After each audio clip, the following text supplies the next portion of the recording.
it on. Okay, thank you. You're very welcome. So, I'm going to take us back to the lake where Nazzak is swimming out into the lake. The rest of you are effectively or ineffectively trying to steer a boat.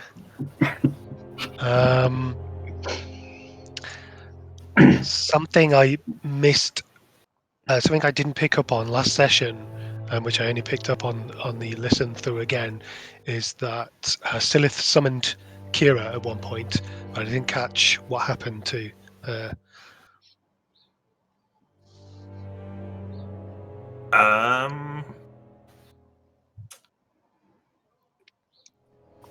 Or if anything. Yeah, words. You mean at the lake? There's no rush. Take 30 seconds to think about it, and we'll have Nazzak making his survival check, please. Splish splash, I was taking a bath. Trying to spot any sign of Hill in the water. No.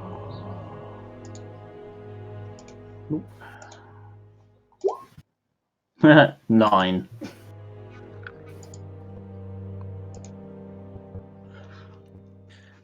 A shattered oar drifts past you in the water. You approach the area where you think they were. You tread water for a second, but you don't see any other remains of the boat. No Till. No father. No madam.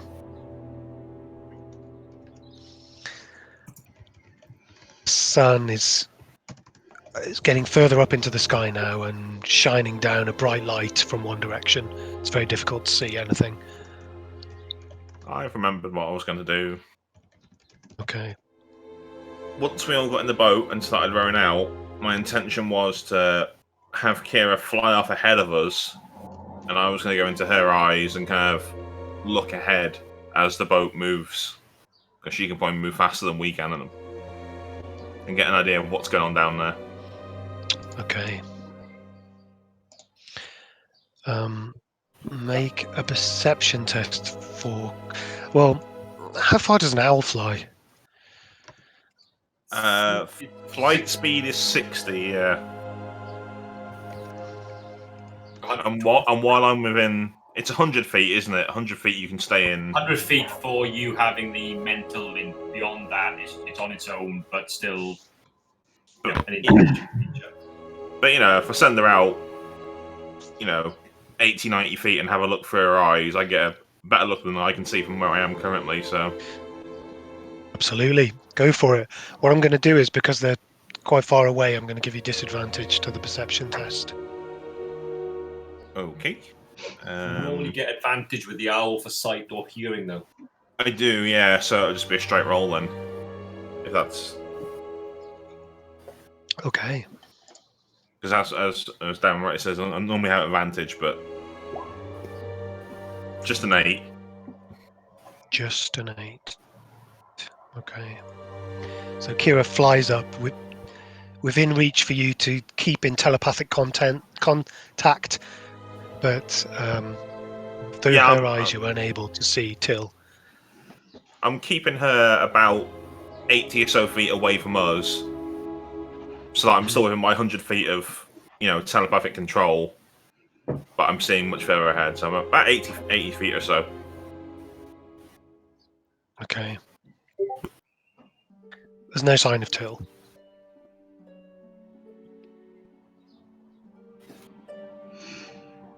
Okay. I believe I'm blind and deaf, so I'll just kind of abruptly say to those in the boat, I think it's Father Howl and Duke. That's right.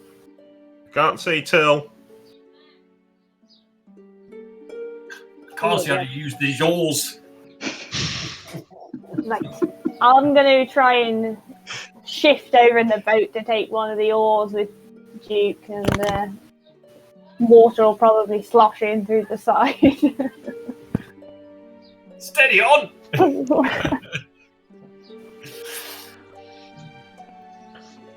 Okay.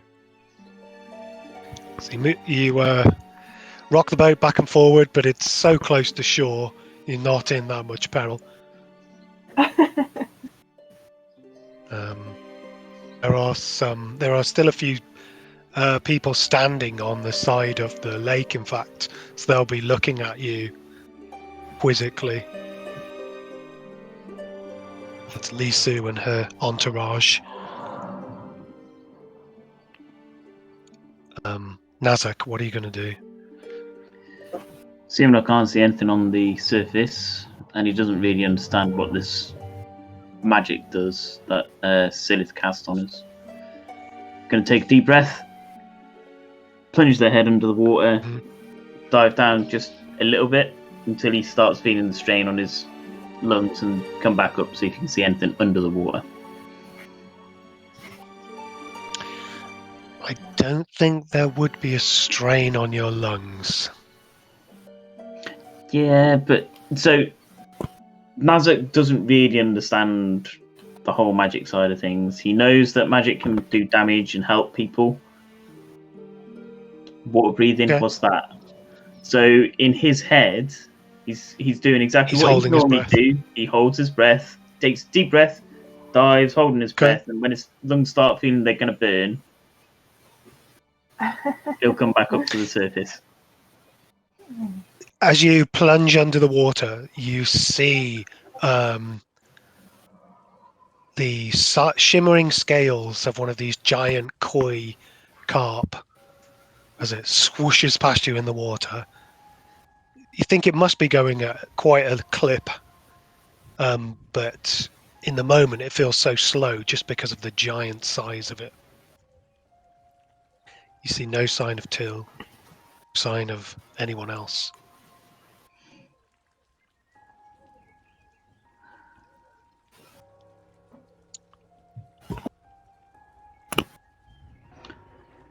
Come back to the surface, have a look round, see where the others are.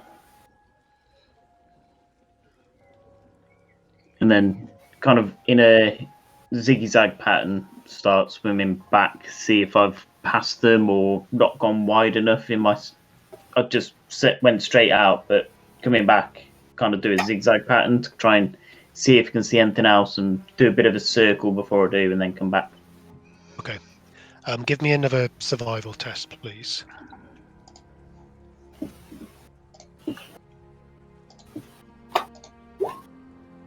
That's even worse. That was a nat 1. There's a 5. Okay, you're massively struggling to navigate in this huge body of water with these large fish that seem to swoosh past you, and big waves come up and just completely spoil your sense of direction. But you do manage to head back towards the shoreline, towards the amateur boating club. You are still around the shore, trying to figure out which end of an oar you row with.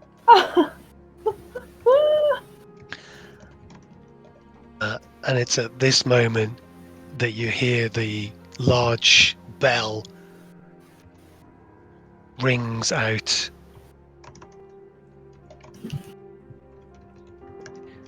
And then it rings out again. This massively loud bell that was previously struck in a reverent way, you might call it, is now being pounded on. Not waiting for the last reverberations to finish, the next strike just comes along just as quickly. I wonder what that is.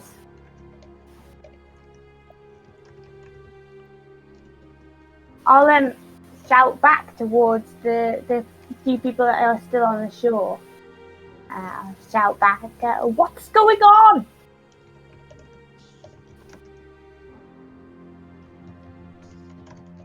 Who's on the shore at the moment? Just Sylleth. I'm in the boat with you. I'm in the boat with you guys. Oh. So he turns towards the bell. And she turns towards you. And she seems to mouth something. Make a perception test, please, Father Howl.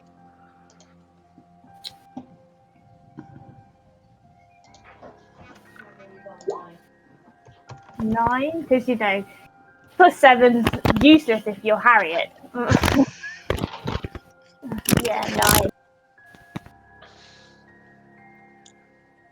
So you think the word that she mouths is ism, and then her and her guards rush off towards the temple bell.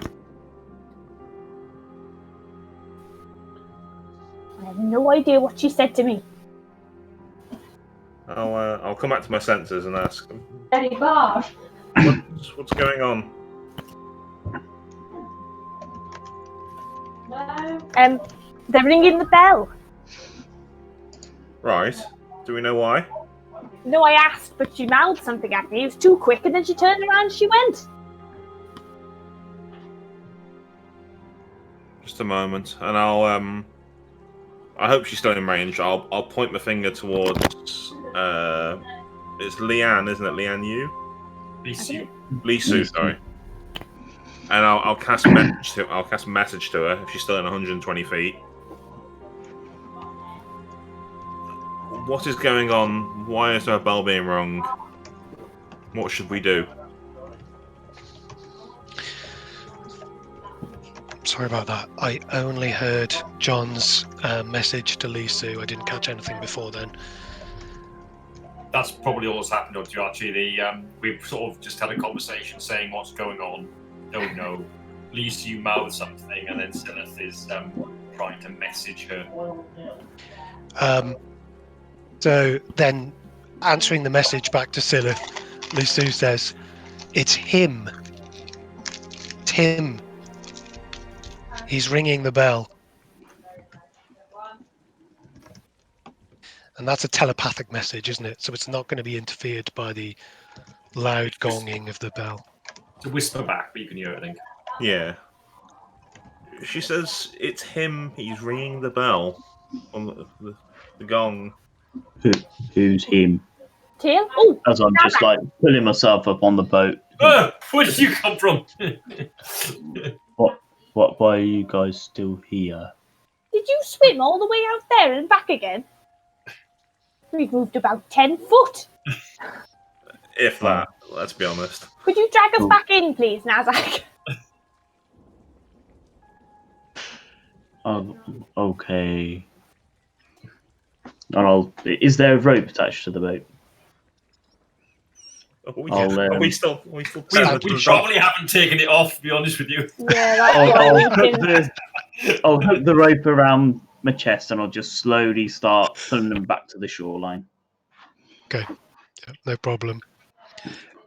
Barely even exhausted from your massive swim, you pull them into the shore, no problem. She can't mean Till. Surely. What's going on? I suggest we head to that bell and render any assistance we can. Somebody's ringing the bell, Nazzak. I didn't hear you for the bell. What was that? Somebody's ringing the bell, Nazzak. Let's go. If we're back ashore, can I get off this boat and just give it a kick and I get off?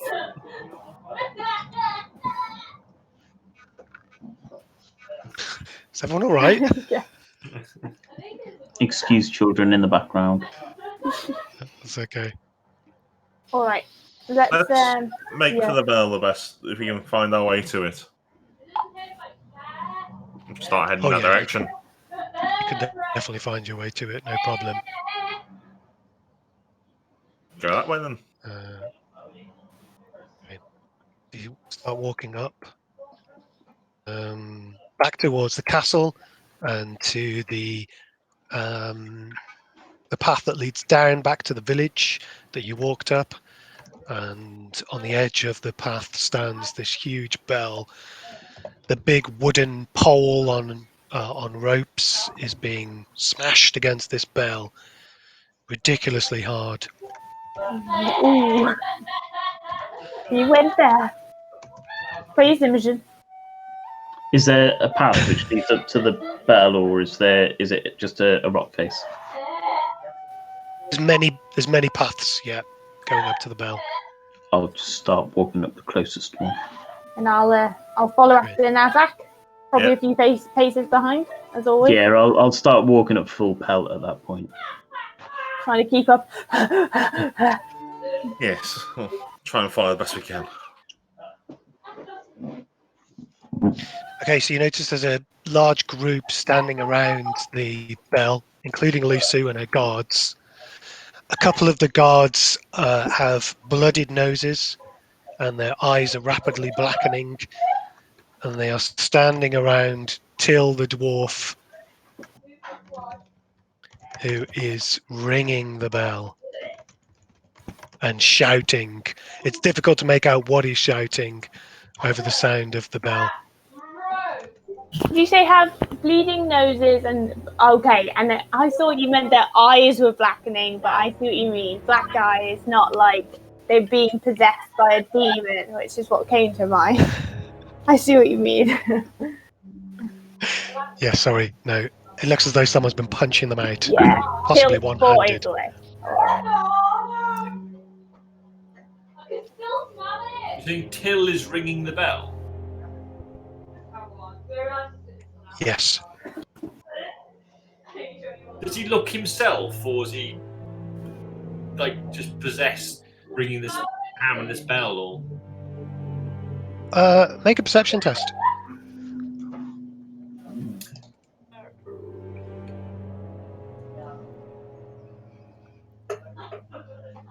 oh, not bad.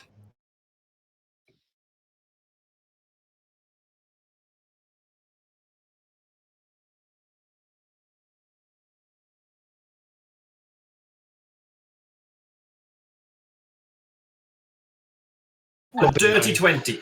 You get a better look at Till. Underneath his eyes are absolutely red raw. His teeth are clenched. His jaw rock solid.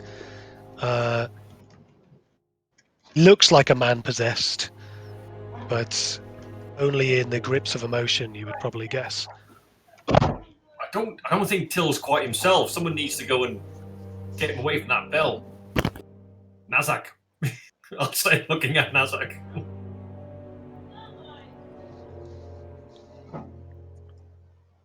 We need you to go and get Till and check he's okay. I'll come as backup. Me too. Do you want me to tackle him? If you could grab his arms. Do we notice he's got one arm, by the way?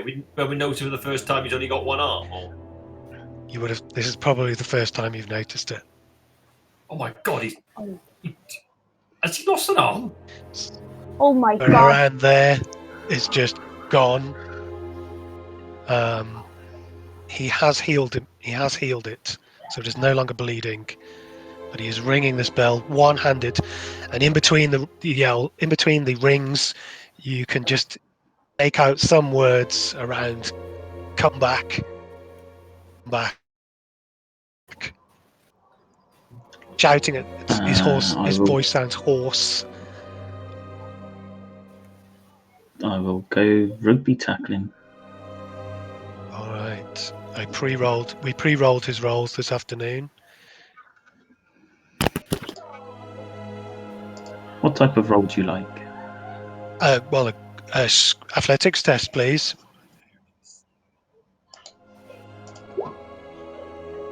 Yeah, that'll be a 16.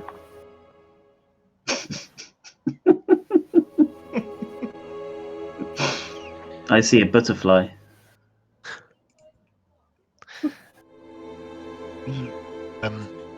That's not what I saw.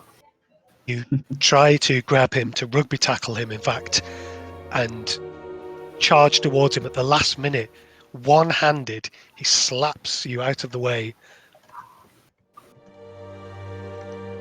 Till! You need to stop! I shout. Persuasion check, please. Oh, this is something Father Howl is not.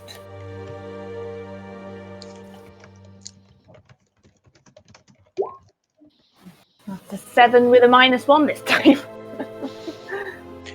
He momentarily stops the bell from ringing, takes a look at you all, and then just continues shouting, "Come back!" What has happened, Till? He doesn't stop. He doesn't answer you, but he's definitely slowing down. The effects of exhaustion starting to take a grip on him. Maybe we should just let him ring it out. It wasn't very pleasant. Lisu and the guards are no longer trying to stop him. She turns to you and The bag. holds up her hands. Yeah. That's gross. Until he tells us what's wrong, I don't know what to suggest.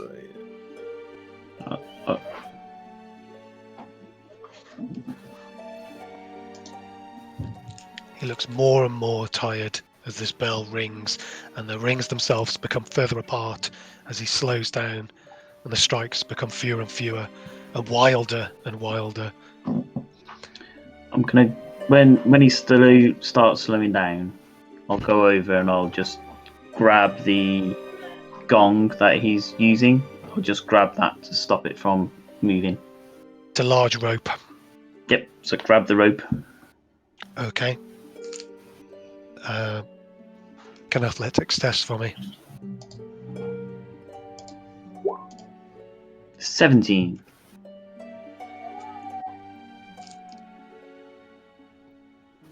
You grab the rope. He gives one final pull, and the rope slips from his single hand. He takes a look at you, his eyes filled with emotion and anger, and then he drops to the floor, closes his eyes. Oh dear. We need to get him inside.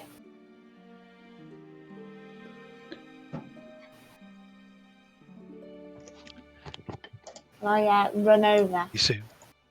Sorry. Cam? I'll run to Run the over. side. Okay.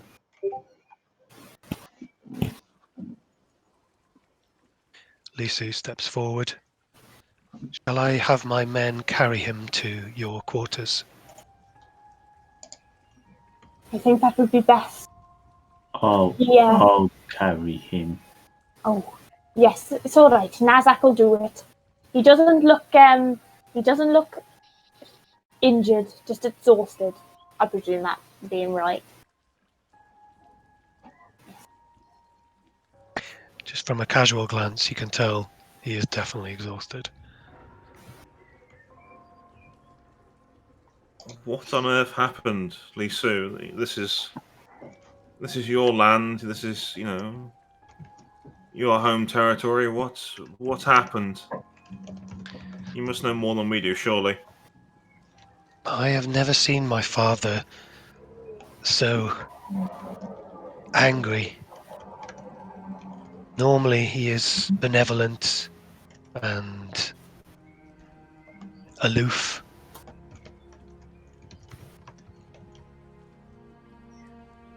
Whatever words were exchanged on that boat, whatever actions he feels ill formed against him must have been quite serious. So your father deemed it necessary to cut off this man's arm for what, offending him?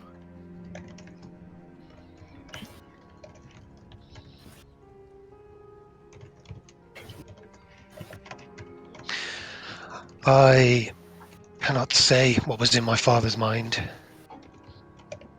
Are we sure that he is responsible for him losing his hand? We cannot be sure, Sylleth, until... Well, we need to speak to Till. We do, we do. None of us saw the dragon, is that right?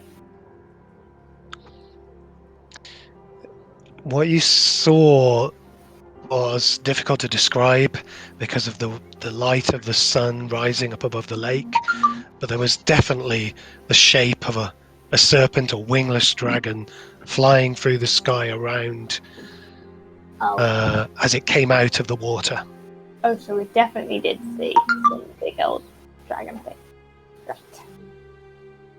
You say your father is normally benevolent and aloof. So he doesn't, like, eat people.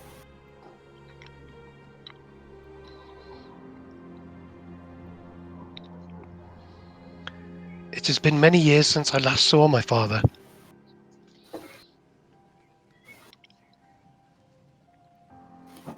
But he is known as a great warrior, but also a kind-souled and generous master.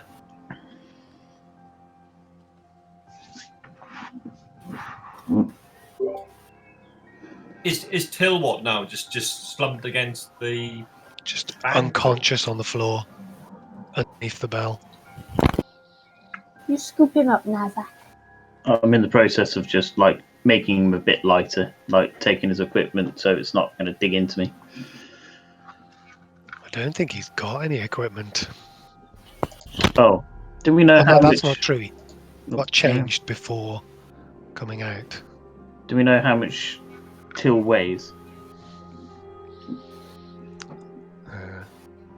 Well, more now he's I'll pregnant. tell you.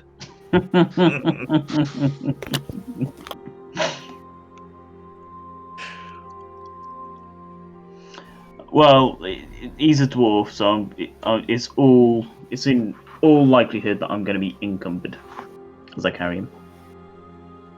Yeah, I'd say so. He's carrying another 200 pounds of stuff. Oh yeah, that definitely Any of takes that's him with way over. My carrying limit is 270, and I've got 117 in items on me. Well, I probably wouldn't have all that, but 200 would take him. A lot of that is plate armor, and I'm unsure. He said he got changed. Yeah, I don't think he was wearing it, was he? Yeah, I'm not sure he was wearing it. Let's see if I made notes to what he was wearing. Well, let's say you are slightly encumbered. It's going to be a difficult trip back to the house. Can we not take the plate off him and carry it separately? Well, it's all working. Shouldn't Yeah, take too you long could to do take the that. plate off. Yep. Yeah, he'll still be a heavy. We can carry it. Let's get him back to our chambers Lee- and work out what's going on. Lisu again renews her offer to carry the dwarf. My men will carry him respectfully. By all means.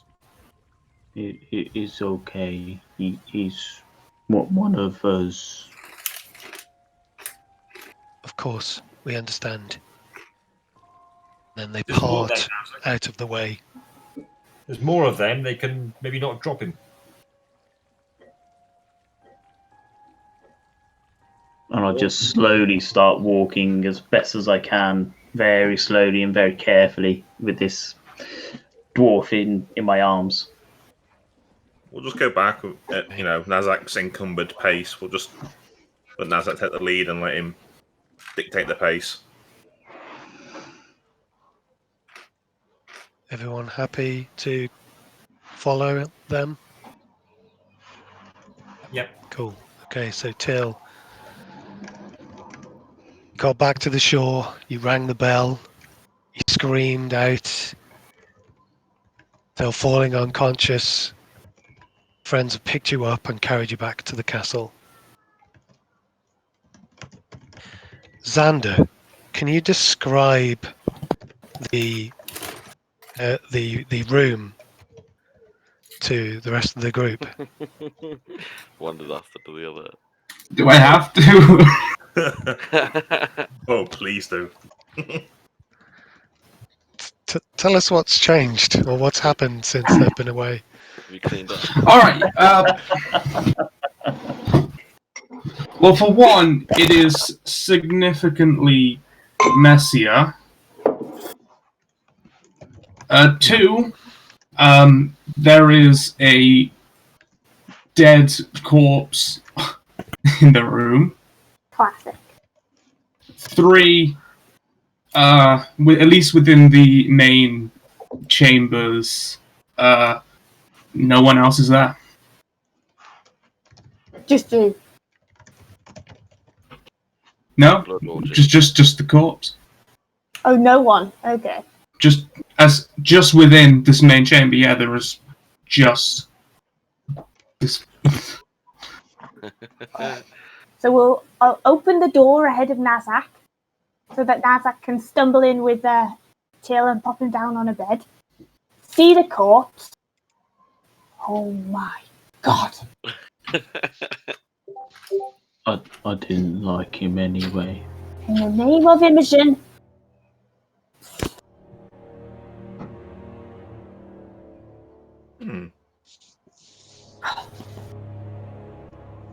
Can we see? Once I put Till down, can I have a look and see if I can see any marks to see how the person was killed? If he's lying where he fell, then he would have collapsed on his knees, head forward. I just pick him up by the. I'll reach down and just lift him up by his hair. And you can see his throat has been savagely cut, and the blood has poured out from there. I'll just let go and let it collapse back on the floor. Yeah, it does.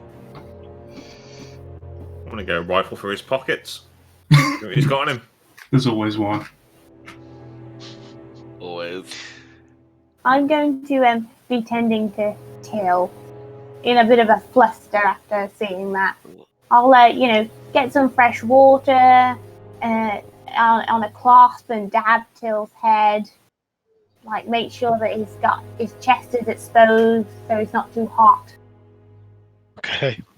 That kind of thing. Hard to tie it with one hand. He will open his eyes slightly.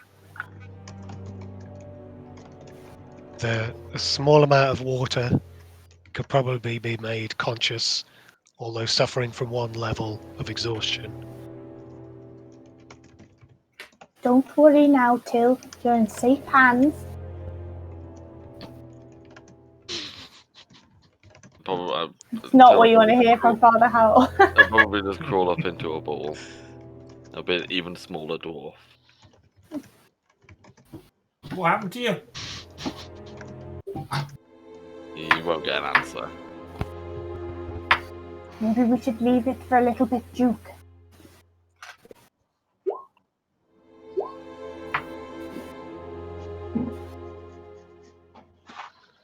Where's Tridast? Not Where is here. Tridast?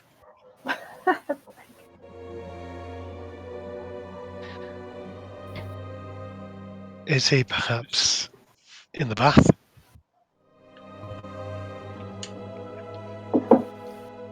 Nazzak's going to go make his way over to the room where the princess was sleeping. Just as you walk up to it, the door opens and Tridast is there. Go back. Hello. Oh, hey. You're back. How'd it go? I'll look over at Till. Dressed? Or are you naked? Just a towel. I'm not wearing a shirt, but the lower half is dressed. Oh yeah. I'll just look over at Till. Oh, fuck. I don't know what happened. Right.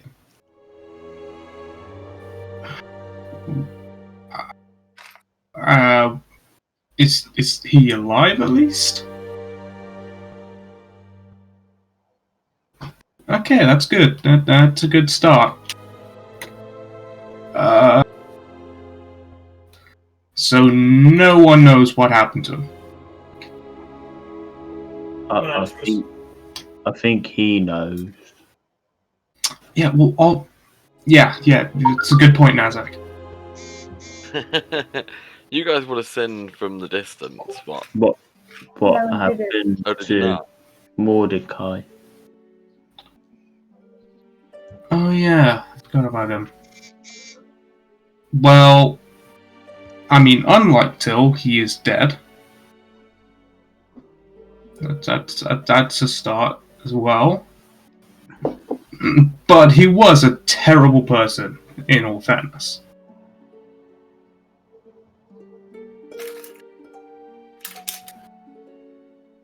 If that's how Remy's tribe deal with traitors.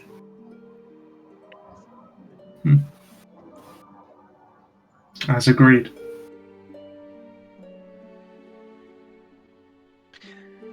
As Sylleth goes through Mordecai's pockets, he finds a rather unusual silver ring, a symbol of the Black Rock Company, pressed upon it. Silver ring.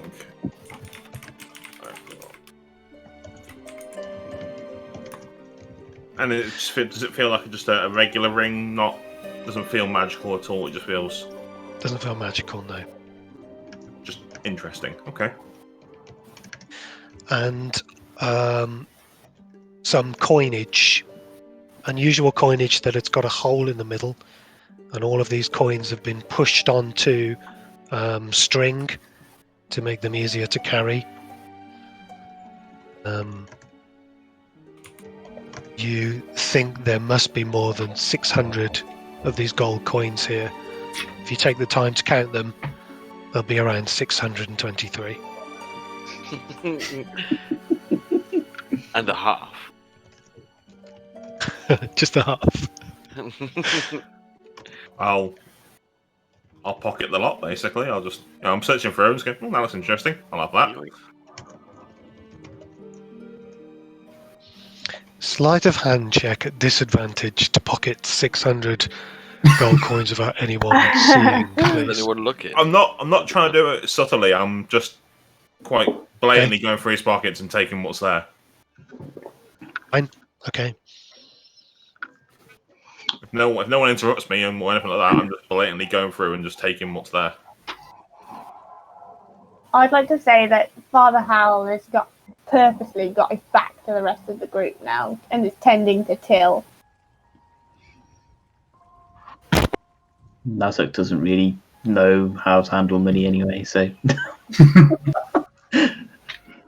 Until has more important things to think about. I suspect Duke will be watching everybody. So what do we do now?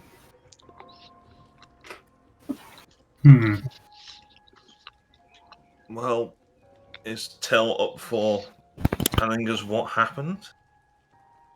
Is he okay? Till, I'll just be standing on the other side of the room shouting over. Till,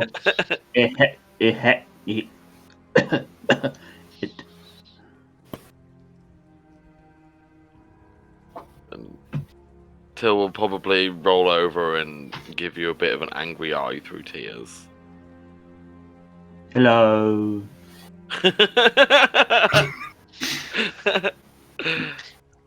Then knock at the door. I'll answer.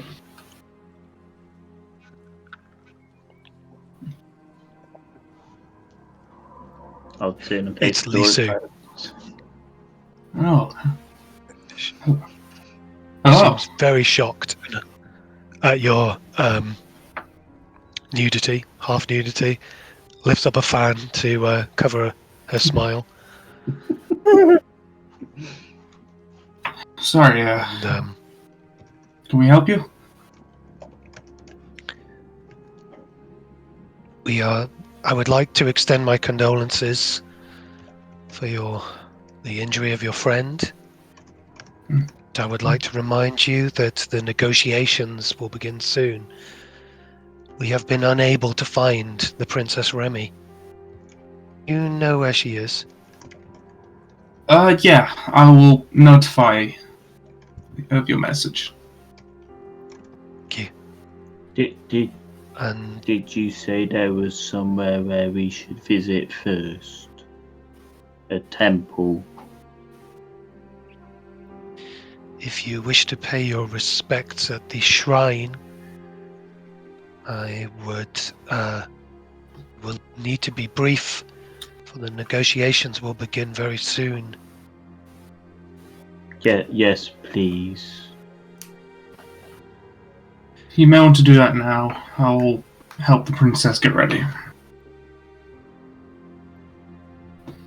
In the meantime, I will have some tea sent up immediately, and just straight behind her, a servant comes up carrying a tray full of tea. Lisu looks slightly surprised at this.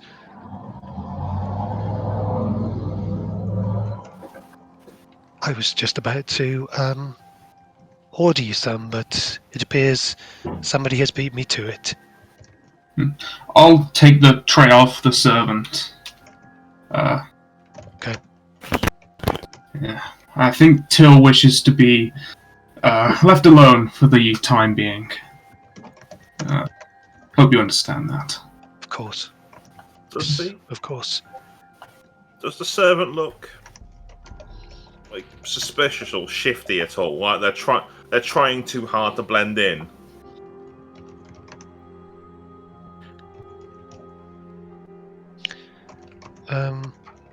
Perception test for me. Or should that be an insight test? The insight one. An insight test, please. 17. You take a second to study the servant girl who's brought the tea up, and there is quite a lot of sweat rolling down from her temples. She has a bit of a startled look in her eyes.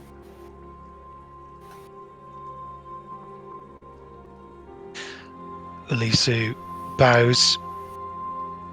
I will leave you to your preparations then. Please meet us at the main keep, where the negotiations will begin. Can you show me where the temple place is, please?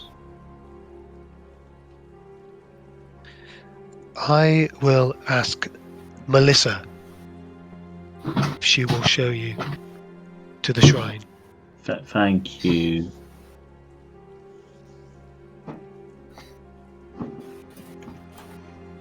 You there, servant? Sir? Why are you here? I was given orders to bring tea to your party, sir. By who? By the Lord Talki.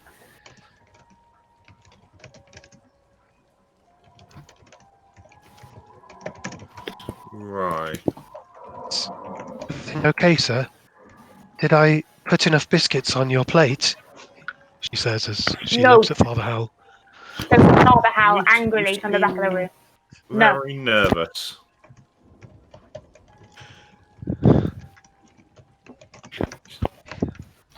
I dislike the noble. He's not one of our people. He makes me nervous. You people make me nervous. But surely nerves wouldn't cause you to be quite visibly sweating in the direction of your duties.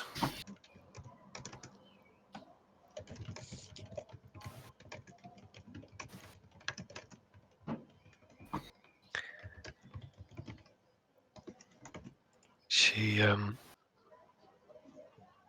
lowers her voice. She says, the noble in question asked for a particular type of tea for you all. One that is not traditionally drunk in the mornings when one is in need of a clear mind and clarity of sense. He said you would be needing to relax, and so asked specifically for this Red Lotus tea. And what exactly does this Red Lotus tea do? It helps one relax. Is that all it does?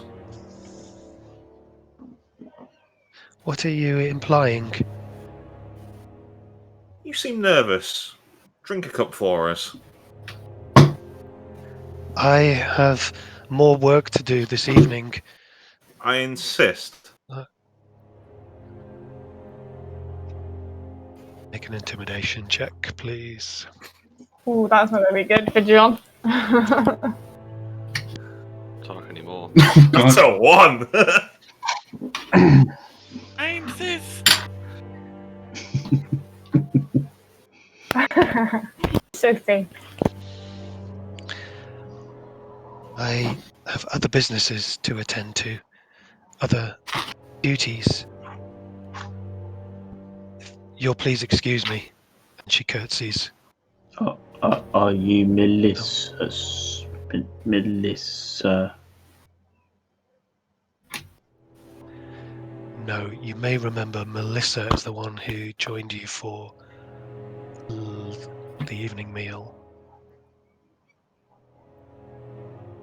I'll just stand outside the door looking around for her. Nobody drink the tea just yet. Well, after last time we drank tea, I wasn't planning on it. I'm going to investigate it. I'm going to cast a couple of rituals. I'm not sure how it'll work, but maybe. I'll try identifying it, see if it's any magical properties. So I'll ritually cast Identify. You detect the smallest of magical properties. Perhaps some learning you've done on this spellcraft involved with alchemy and herbalism. And you detect the slight psychoactive properties in this tea. But it's certainly not just like purely natural tea. It's got something extra. Yes. Yeah, exactly. Yes, I wouldn't recommend drinking the tea. It may alter your mind slightly. I'm not sure how, and without drinking it, I don't want to guess. So I'd recommend avoiding it for now.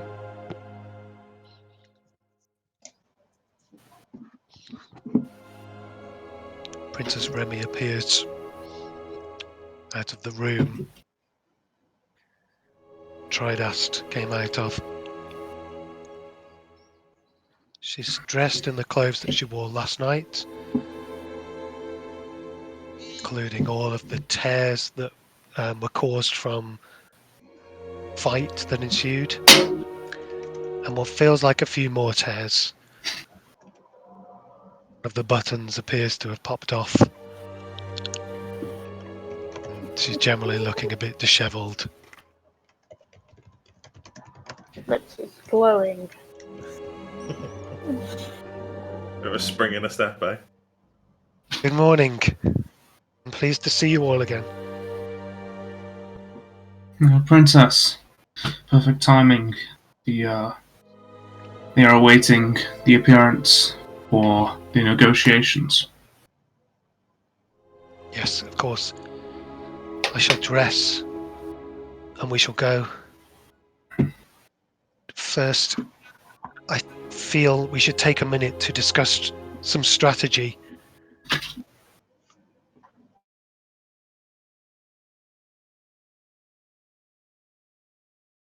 Of course. What did you have in mind?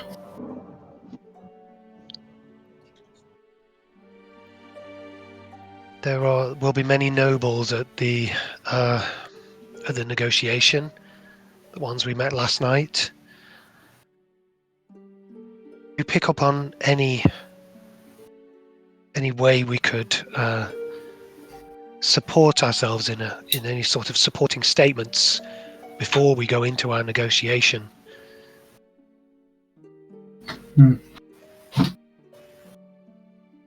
Well, what is it in a perfect world? What is it you would want to be the outcome of these negotiations?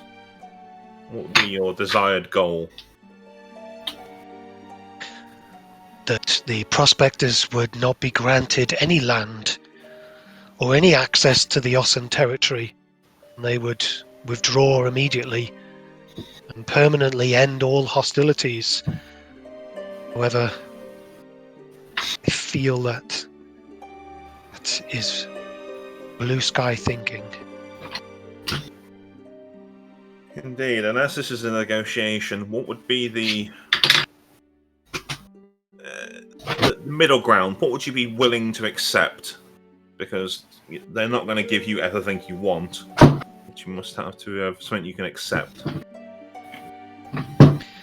Perhaps payment for access to our lands.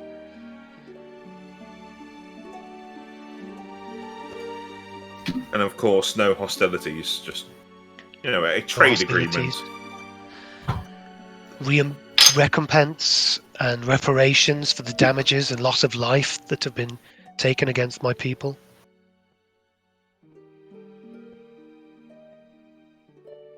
Seems fair. Yes. Perhaps the mercenary forces could be forced to leave, and just the civilian prospectors allowed entry into the land.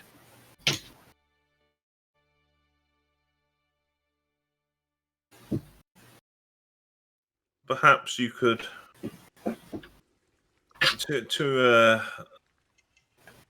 appease both sides, perhaps you could offer that the prospectors remain, but they remain under your protection and your supervision. So you guard them, you ensure their safety, but also you ensure they do not overstay their welcome and take more than you feel is necessary. This would be a reasonable concession. Now, I am not a very charismatic man. I speak plainly and from a stance of intellect more than trying to convince people. Perhaps, Duke, you're quite silver-tongued. Perhaps you would be the spokesperson for this woman? I can happily help you negotiate.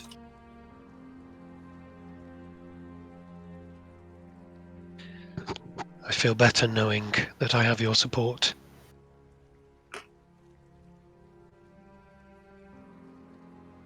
probably need to go in with a ridiculous demand first of all. They leave immediately and Everyone leaves never come back. immediately and no one passes across the land, and then we negotiate to a because their position is going to be free access, isn't it?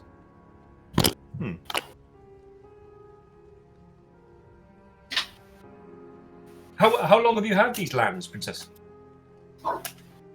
Centuries, my people have your ancestral lands. And how long has this incursion into your lands been taking place? The last 10 years. And have you asked to leave or fought them off in the past, or Indeed, we have.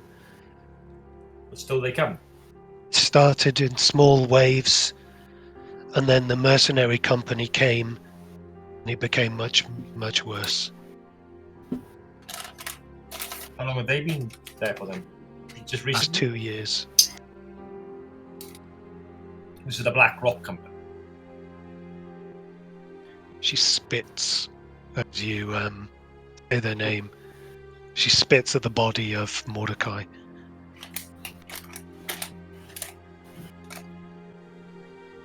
Did he have anything on him, Sylleth? Indeed, he did. He had a number of coins, which I'm not too familiar with, but they are quite large in number. So perhaps when all this is over, we can have ourselves a little bit of enjoyment at his expense. And this ring that I would say proves his loyalty to the Black Rock. It's just plain silver, but the logo is there, plain to see. May I look? Certainly. And I'll hold my hand out with the ring.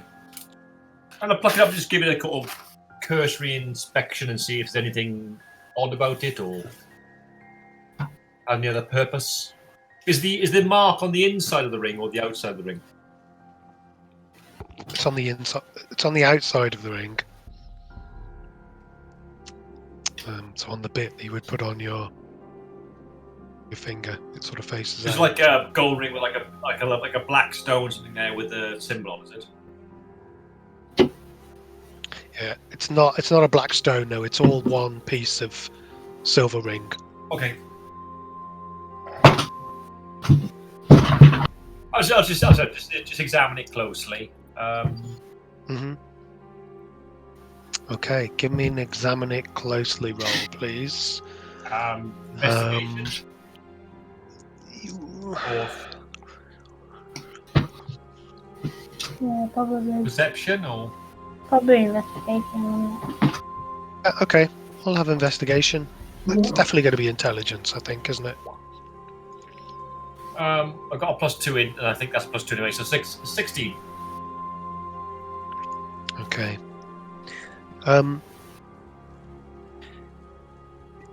Seems obvious that this ring is made for someone a lot bigger than Mordecai. As you look at the sigil itself, the image of the Black Rock, you can see that it's taken like some weathering, like some worn. It's worn on one side, as if someone was taking a file to it in one direction. Does it look actively foul or just more worn down over time? Like more worn down, yeah, not machine, not tooled in any way. Just as if some regular action is worn down in one direction. I'm not too sure this is his ring. I'll go and try it on his fingers. He can easily slip it onto all 4 of his fingers. It slides on and off very easily, with a good bit of gap in between his largest finger. I just put it on just so look. It does not fit him. This is from a larger-handed creature. I imagine it was probably given to him as some sort of token for his actions. Is it magical? Doesn't appear to be.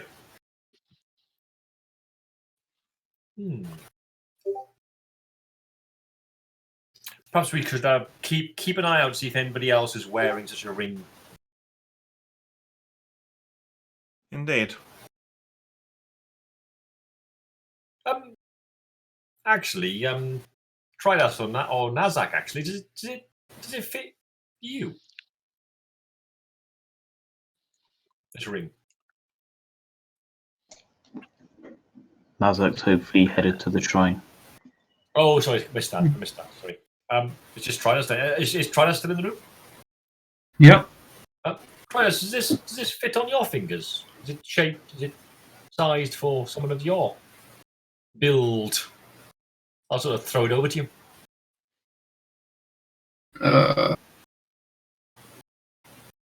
I throw it back. You can. Oh. I don't even throw it on. I guess so. With all due respect, I'd rather not wear a symbol of the company. Oh, just see if it fit you. Not it wasn't taken as representing them in any way. Just to see if it was size. Just wondering whether this was meant to be given to the princess or one of her aides, or came from one of her aides. It's not his, and he's been living with this tribe, I'm assuming, for some time. If it was supposed to be a peace offering of sorts, I see why the princess or one of her aides would not have it in the first place. Maybe it's for after the negotiations, eh?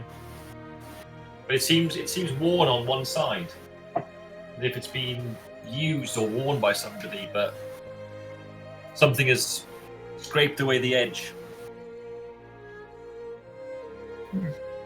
So maybe a worker of some sort who does something over and over again, or I don't know.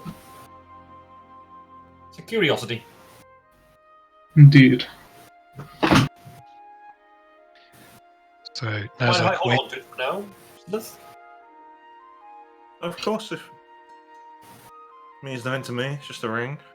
It may help in the negotiations. Indeed. Nazzak, waiting outside, you eventually see Melissa, the lady you protected from the exploding vase, appear. Hello. He bows. Are you okay after the vase thing? A little shaken. I took a tall glass of tea and retired to my bedrooms for the evening. So I have missed the excitement. We have only just now caught up with Lisu about what happened at the lake. Is your friend okay? He's very tired. He's lost a bit of his body.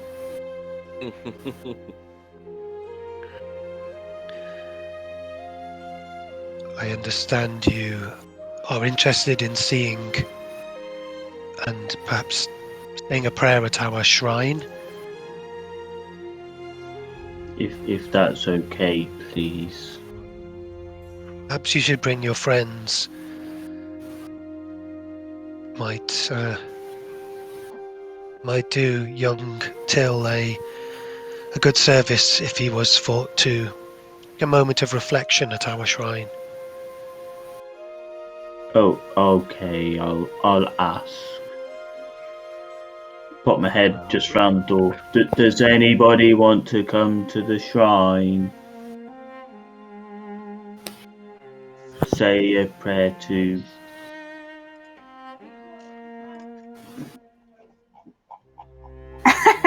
So, Going back through the time notes. What time is the negotiations? Very soon, I imagine. Lisu said they were very soon. To Car. Or Imogen or Darius. Somebody please. Oh, it is a shrine to our ancestors. Oh, does anybody? What's an ancestor? One of them. It is for our family who have died. Our mothers' mothers, our fathers' fathers. Oh, okay. Does anybody want to talk to their dead family? What do you want to No. do, Till? Is he unconscious or is he sleeping or what's he doing? He's just rocking in the corner. He's curled up in a ball on the bed with Father Howl watching over him.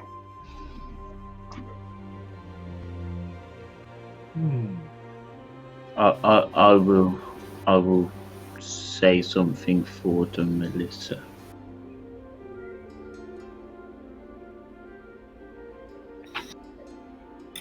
Okay.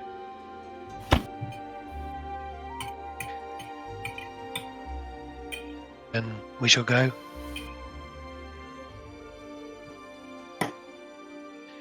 Start She following. walks a path leading up through the streets until she arrives at somewhere near the keep.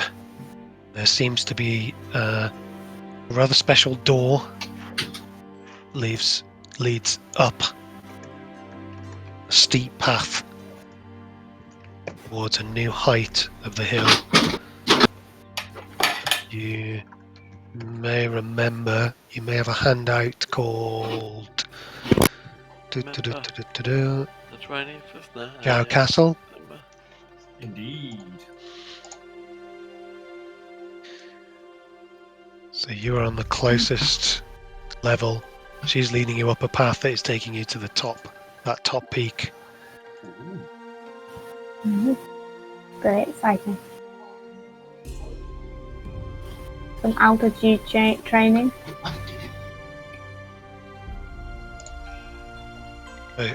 Who's going? Can you remind me? Just me, I think. Just Nazzak. Just you. Yeah. I'm prepping Right, for the okay. negotiations. Till's doing a rocking madness job. And, Father Howl's going there. Sylleth is just being. Yeah, Father Howl is furious. Okay. You get to the top of this hill. And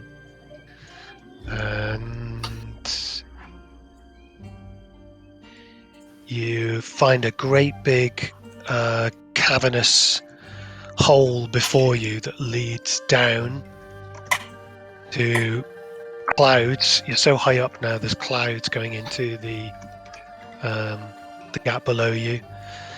And there are tree roots that have grown between this gap and two huge stone statues.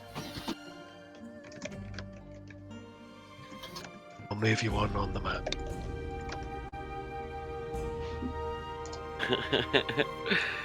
If there's a map, that means that Nazzak's fucked. Wow, they're big maps.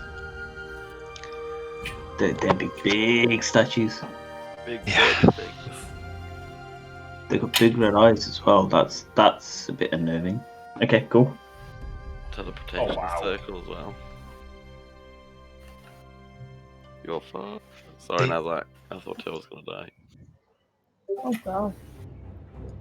Very quiet where you are. But there is a small amount of wind. There are fluttering prayer flags at the top of these shrines in front of you, and you can just hear them fluttering about And Melissa begins to cross this vine bridge. It is replacing the stone bridge, I'm afraid, that fell away.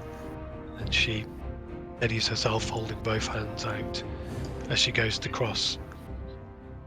I'll She go turns to back there. to you. Do you need a hand? Or do you want me to wait? My younger days with the sisterhood, we used to cross this all the time, she says. Okay. I am not as young as I once was. And my scale sisters are no longer with me. I shall take your hand. She reaches out her hand for yours. I'll slowly walk forward and take her hand. Okay. She grasps onto you, holding onto your big hand very tightly, and pushes forwards across the bridge. What happened to your sisters? It is an unfortunate occupational hazard. My sisterhood, but only one may survive. Could be only one. Of each clutch of eggs, only one of us will eventually survive the others.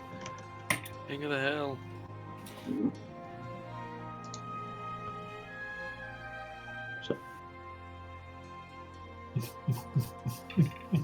But there are many other silver-scaled sisters from other clutches. So I am not as alone as I might be. And she crosses over onto the other side in front of the shrine.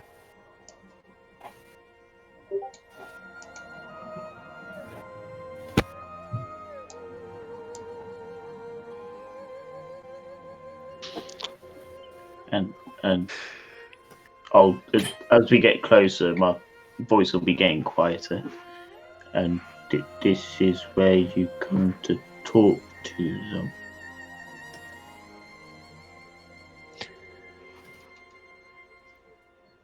Yes.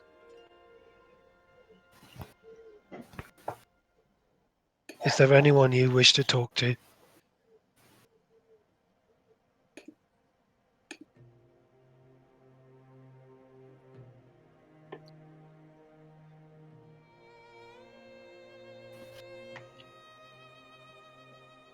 Do they have to be dead?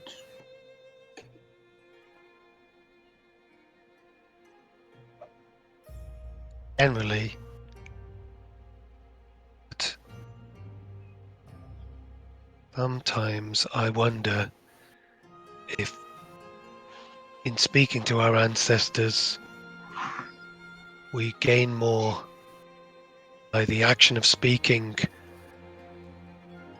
rather than the anticipation of an answer.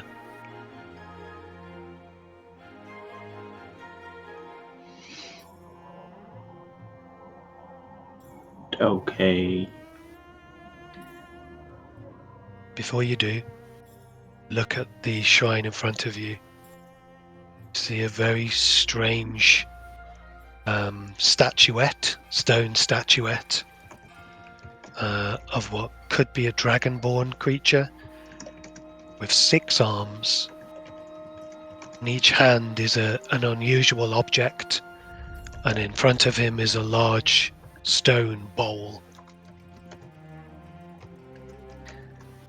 And as you look, you hear a loud howl. I'll Possibly a scream. I'll look at Melissa. Is that meant to happen? Can I Remember, over determine where the sound lunch. came? Oh, make a perception test, please.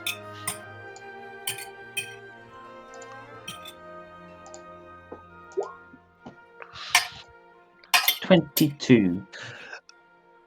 Oh, it's coming from behind the statue.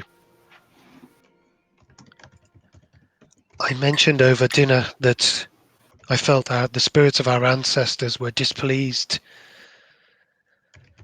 and that one may be haunting the shrine. Oh, We should not stay too long. I forgot about that bit.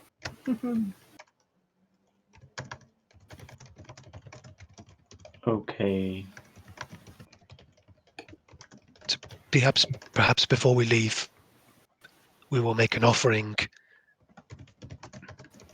She walks over to the statue. I'll watch what she does.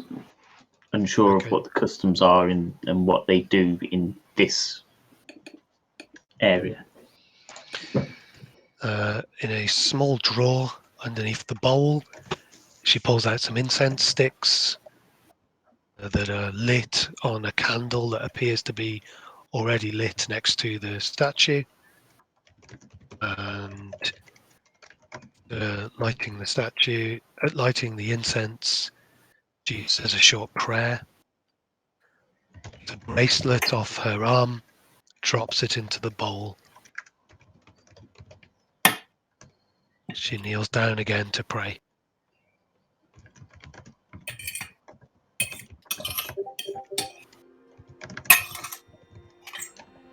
Up, off her knees, and comes back to you.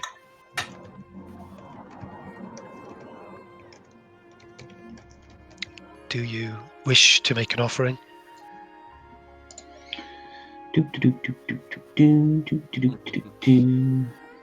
What's in the teapot, Nazzak? That's what I'm looking at.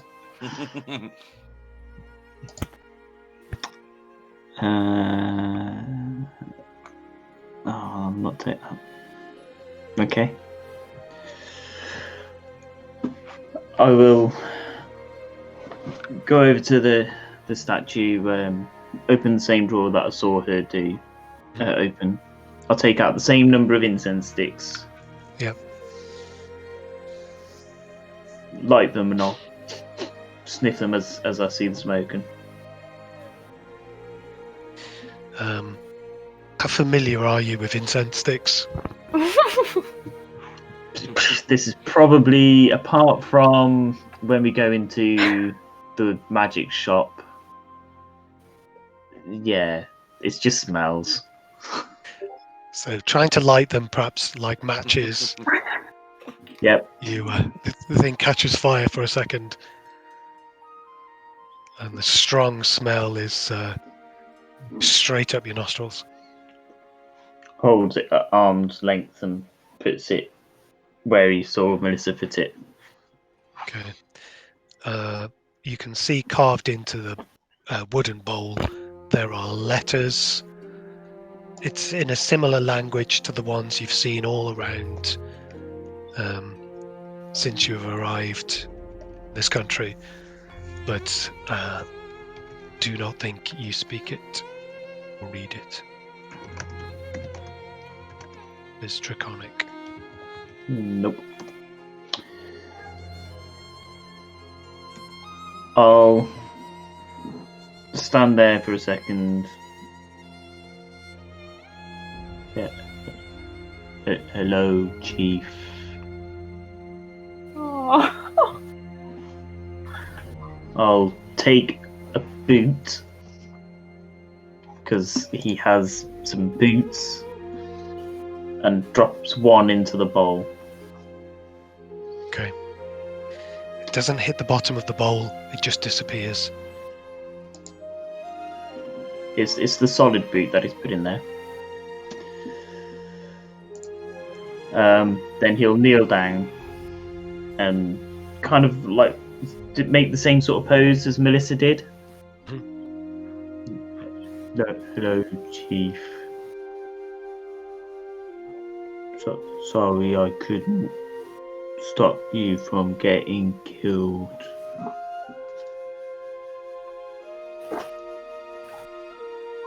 It's been a long time, but I'm still gonna keep my promise to bring the tribe back and get Hona for us again.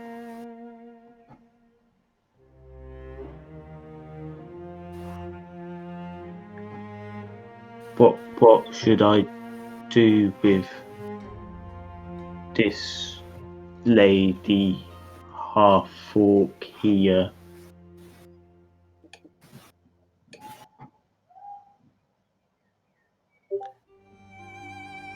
Make a religion check, please.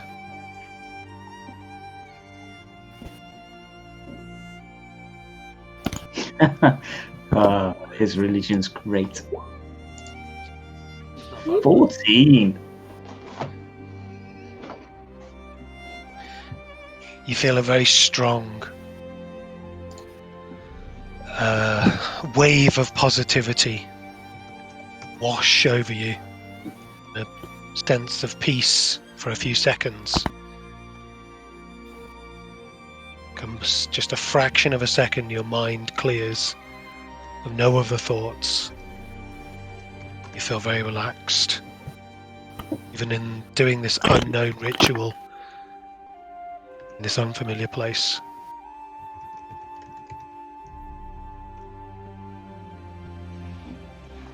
But nothing more.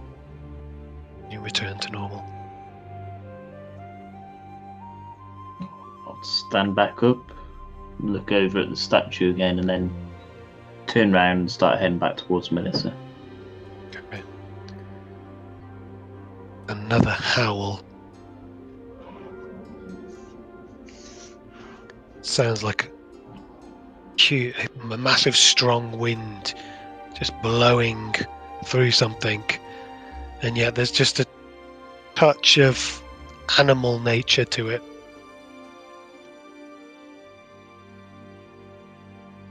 Should we come back and speak to the ghost later, Melissa? If you wish to. Maybe we can find out what's upsetting them.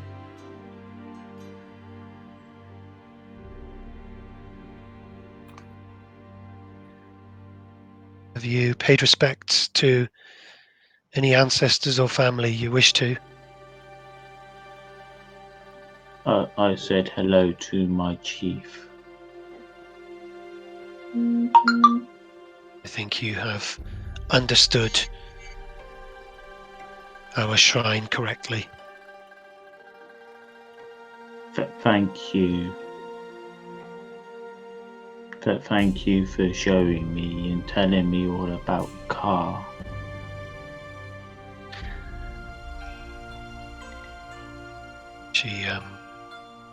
She makes this sign with her hands,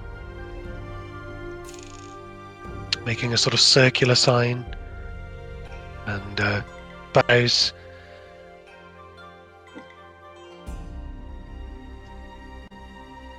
Then let us return down the mountain again. Okay. Do you want me to help you across the bridge again? Yes, please. I feel as if you could have been one of my sisters.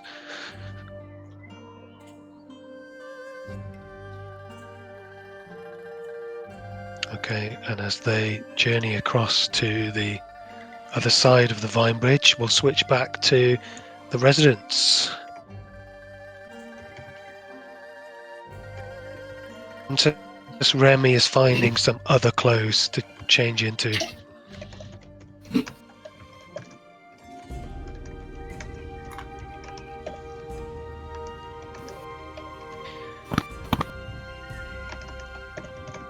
Will we give them clothes to wear?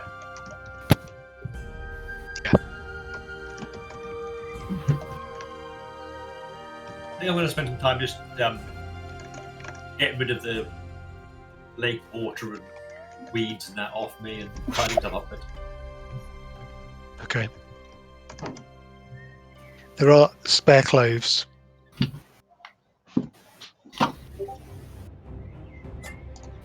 While people are getting changed, I'm gonna bring Kira back to me. I imagine she's probably been perched on a roof at this point because I haven't dismissed her. And send her across to that. It'd be the western tower, I think, where I saw that prisoner. Send her back up to that ledge where she was before, and have another little peer in, see what we can see. Okay. If I'm still within 100 feet, I'll look for her eyes. Otherwise, I'll just have a little wander around outside in the little courtyard, taking in the sun, and then I'll if I'm in range, I'll look for her eyes. Okay, you look through her eyes and perch on the windowsill, looking in through the barred window at this person in a cell. They are manacled, hands and feet to the ground. But someone has pushed through a tray containing some water, a bowl with some, looks like dew or broth in it, and there's also a piece of paper and writing implement. Can I get any sense of what the person looks like? You know, can I tell what race they are or anything like that? It's a human, you think?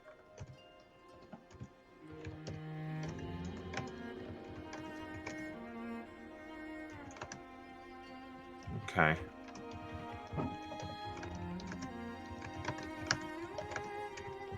And outside in the courtyard anywhere is Lee Sue or anyone around? No.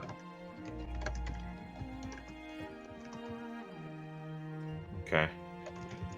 There are some guards in the courtyard. You see one or two of the terracotta golems, but they are no longer moving about. They are just simply stood still at various tactically advantageous positions in the courtyard.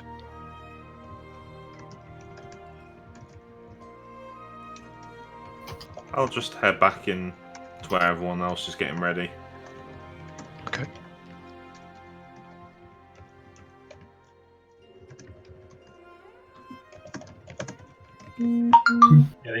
Just waiting for the summons for the negotiations. We were told to make our way there once we were ready. Oh, were we? Yes. Right, let's go then. Yeah. So no one's drinking the tea? Oh, I would like to stay behind. That's what I'm going to do, Archie. Okay. Is Till going to stay behind or is Till going to go? Jill will probably follow what you're doing at the minute. All right. I'm gonna let them go, and if and then I might lay a sheet or something on the ground and kneel down, and I'm going to make some prayers of guidance to Imogen with that Okay. tie for a little bit. Okay. So in that time then, Princess Remy has been getting dressed, and she's had a bit of time to discuss various options with you, things that she would prefer to happen, things that she absolutely would not want to happen at all. What I'm going to do is give you hand out some options. Actually, no, I'm going to stick it in chat. That's what I'm going to do. Is the body still in the room? Yep. Yep, it is.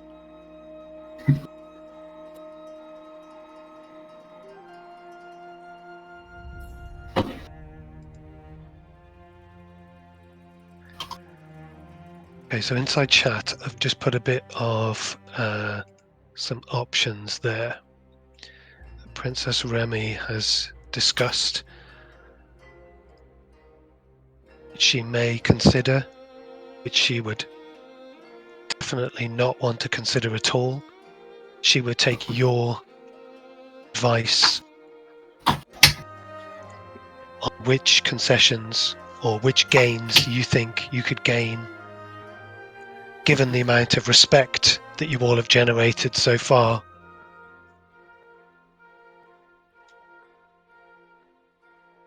We're all going to lose an arm as well. Hell no. I then know, what right? You're going to lose your whole body by the look Get a of it. final chance to say a piece, and then we'll make a roll to see how well the negotiations go.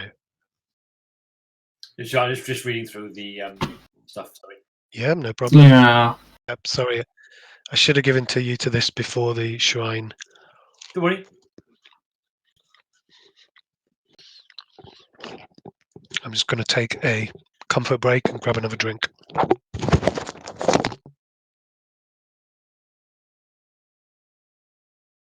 Well, what do you think we can get away with then? Kill them all. Oh. Kill them all. Get up. Just kill all of them. Not happening. If you did, then the big dragon might come, and then Till can face the dragon.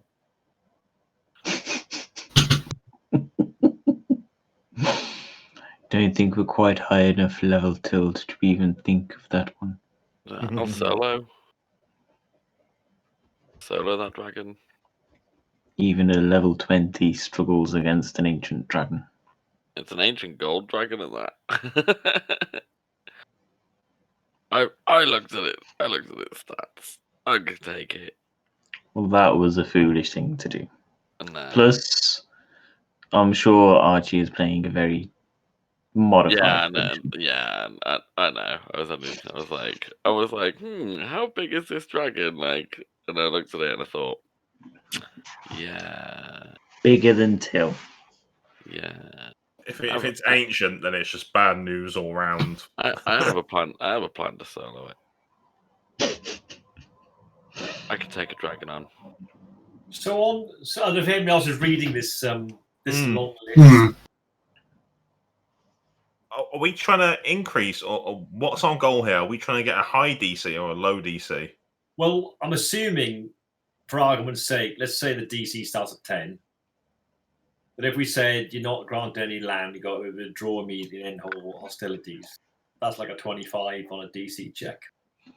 Because my head sort of is what I had Been plussing and minusing. Whereas if we say, well. yeah, you can get everything, we're on a DC 5. Yeah, Archie's been probably increasing and decreasing the difficulty based on the amount of respect points he's marked us all down for. Yep.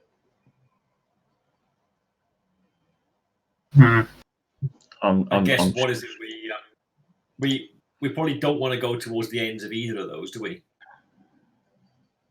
Probably not.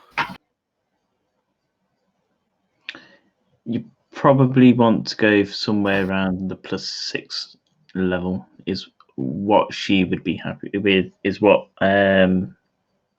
Princess Remy would be happy with.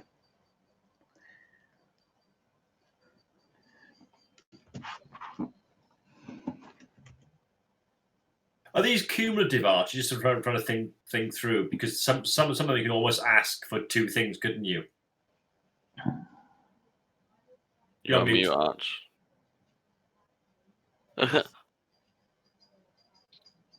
Yes, that's right. You can ask for more than one.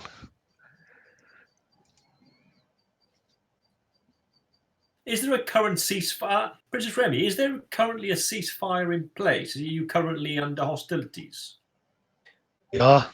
I am trying to arrange a ceasefire.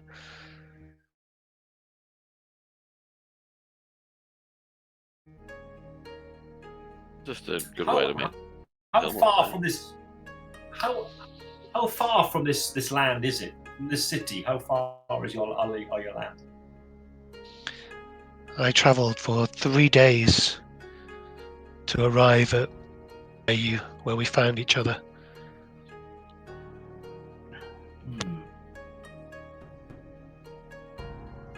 Then we must make your travel worth it. Indeed. We must. But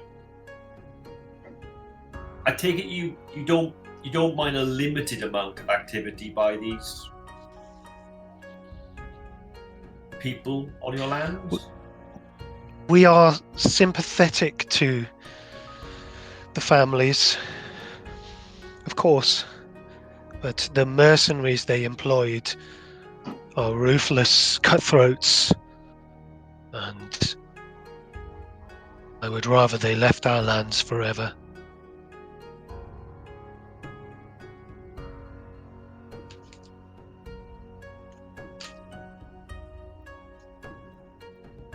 And how much area would you allow them to? Are they mining? Are they tearing the land up? What is it they're doing? They are mining.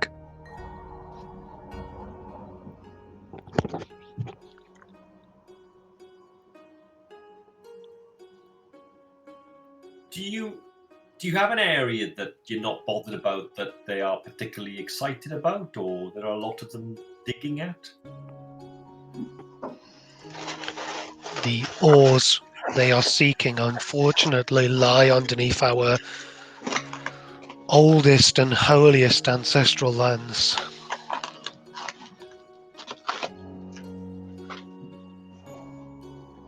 That's why we have fought so hard against them for it. It was 8 years, and a simple standoff between us had been resolved.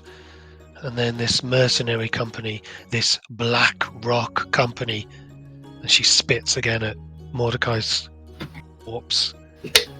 They came, power balance shifted, and many brave members of my tribe were slaughtered and enslaved.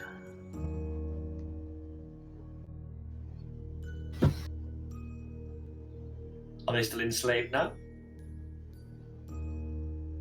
Yes.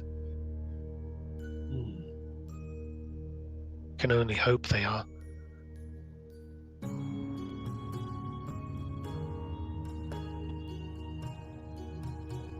And before these mercenary forces came, what happened? You allowed some limited mining, but not on your sacred sites? We kept them at bay as much as we could. They would come in, set up small mining operations at the edge of our lands until we pushed them out again.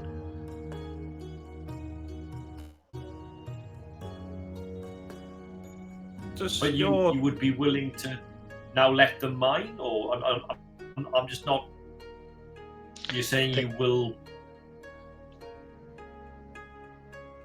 They are now the stronger force, and it was ruled by our tribal elders that we must sue for peace.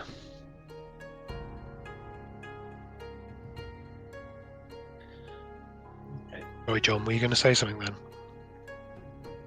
Yeah, so I was going to pose a question to the princess as well. Does your tribe make use of what they mine at all? Do you have any use for it?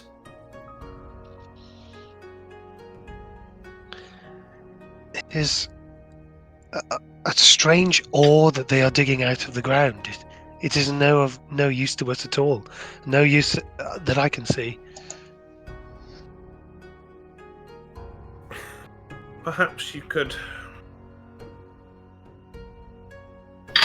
offer to, if it is of no use to you, perhaps you could offer to mine a portion of it yourselves and sell it or trade it with these people? It would be disturbing the spirits of the land for us to do that. It would be dishonoring our ancestors. Okay. Bloody ancestors everywhere. Bloody fathers.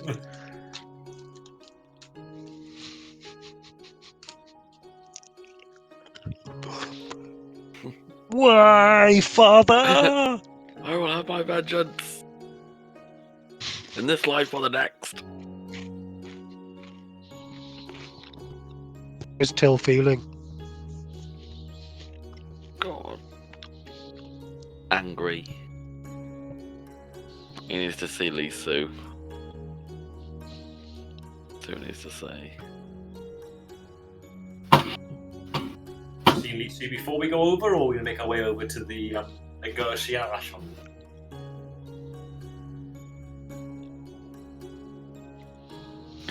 So you take a bit of time to chat the options between yourselves. Eventually Nazzak comes back. I'm assuming he's going to come to the residence. Hello. Welcome back, How Nazzak. was your trip to the temple? Temple you were going to?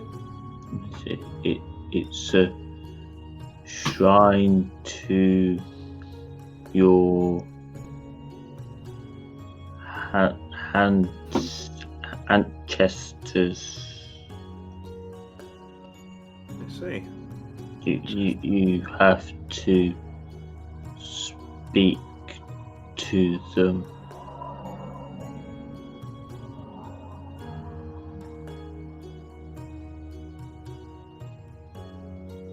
There's one which we need to go speak to later. Okay. They sound upset.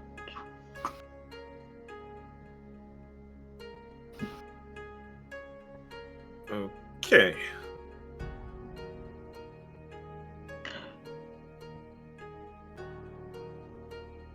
I believe we've held this off long enough.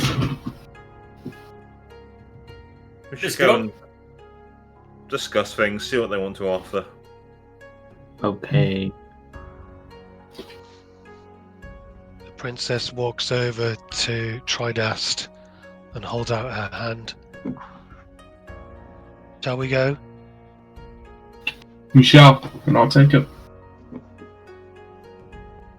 Walk out of the residence and start walking towards the keep.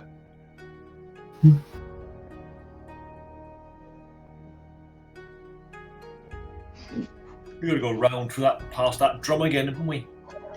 You never have. Okay. Is Till going to start bashing it? No, Till is most likely to. Once everybody's left, I would say Till would get up and grab a bed sheet and start wrapping the body in a bed sheet. I'm not leaving, so I'll be there as well. Yeah, if that changes. I just mean once the whole crowd's gone. Father Howl will, so I'll be down on my knees by the bed playing. But if I hear you doing that, Till, I'll call back to you from my prayers. Like, check the body for tattoos. I'll start stripping the body.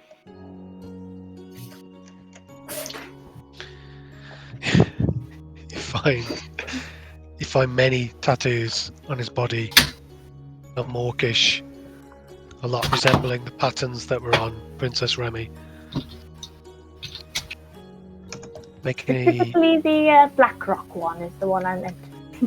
Is there a Black Rock one? I'd be looking for one that looked like the big fat guy. So they had one around his belly, didn't they?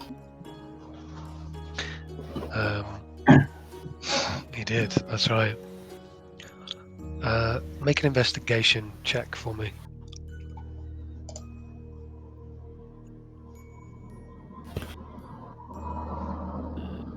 is she on? Brain doesn't work when I look at it. Oh, that's pretty shy. A 9. Seems quite a lot of tattoos on his body. You don't make out anything that looks like the black rock tattoos you've seen, but you do find some names written on the forearm of his right hand. There's the female name and 2 male names. Till will, he'll put the bed sheet down and he'll roll the body onto the bed sheet, and then he'll drag the body over to Father Howl.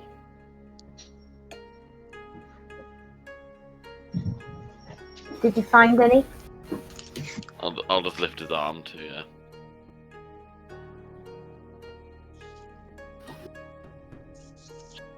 Perhaps they're his children.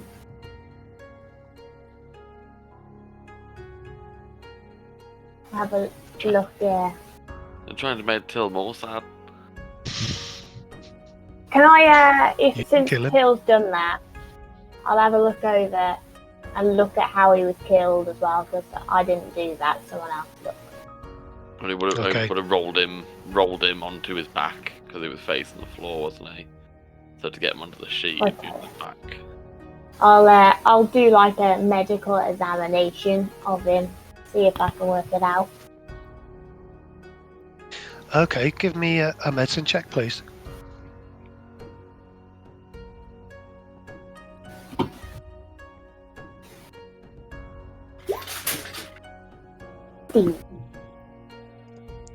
Okay, so it's obvious that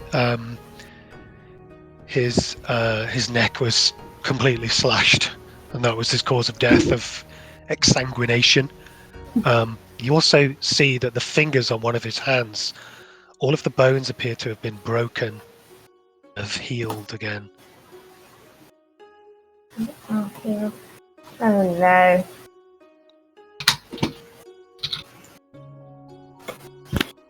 Like, Till's obviously pretty proficient with medicine as well, so I'll say, look, it looks like he's been tortured and then it's grown back.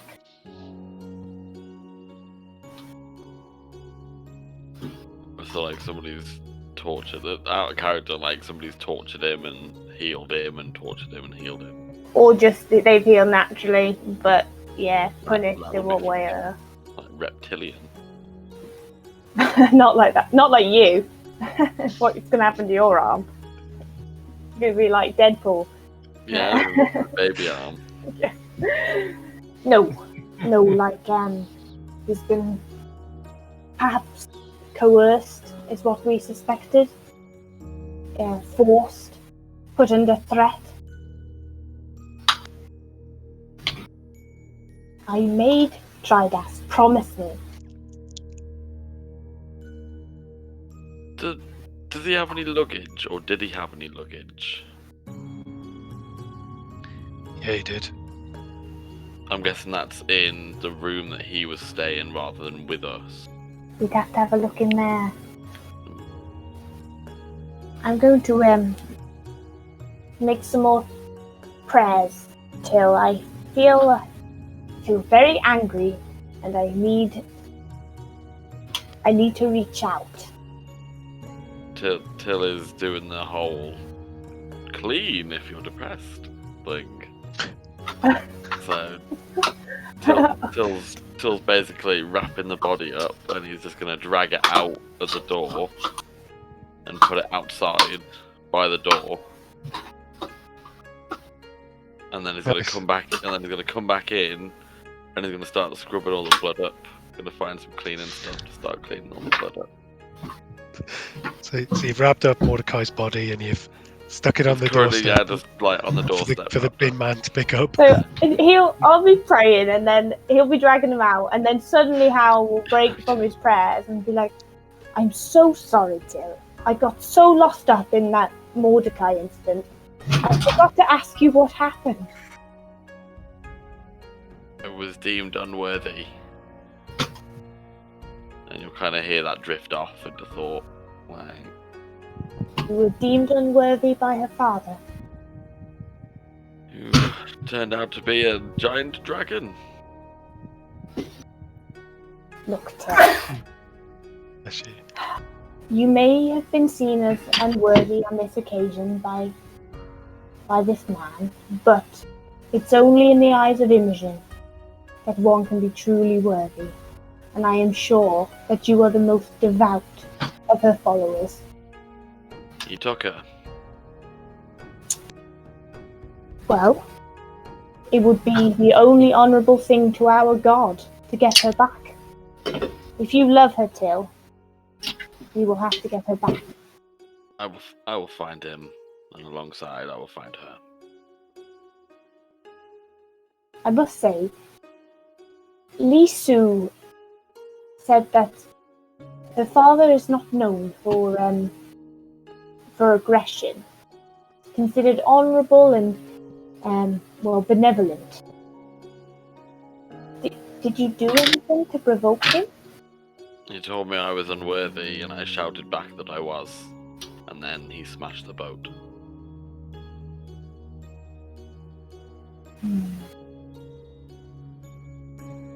Well, we cannot change the past.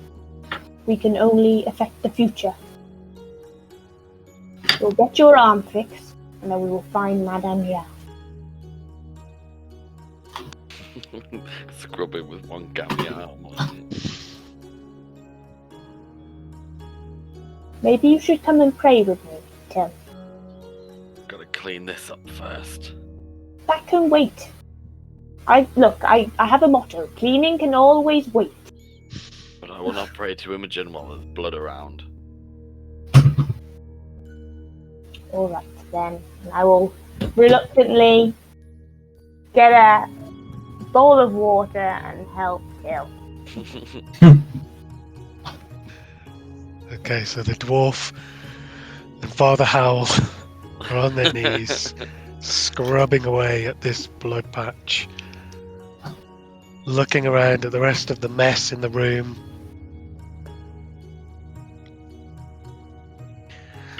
Looks like someone had been wrestling in the room. I don't know. Quite a lot of mess. A few claw marks on the curtains.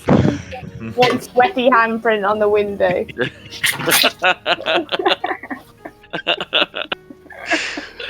If you just find don't it- want to open the room into Remy's room, like. If you find a crocheted purple dragon anywhere, just pick it up and gently put it to one side. Yeah, because it's so inappropriate. And give it a wash. There's gonna be a bit Yeah, of starch. please. Yeah. Don't worry, we put it in the corner and faced it away. Yeah. No, we want him to watch. Alright, so we'll leave those two scrubbers and head on over to the keep.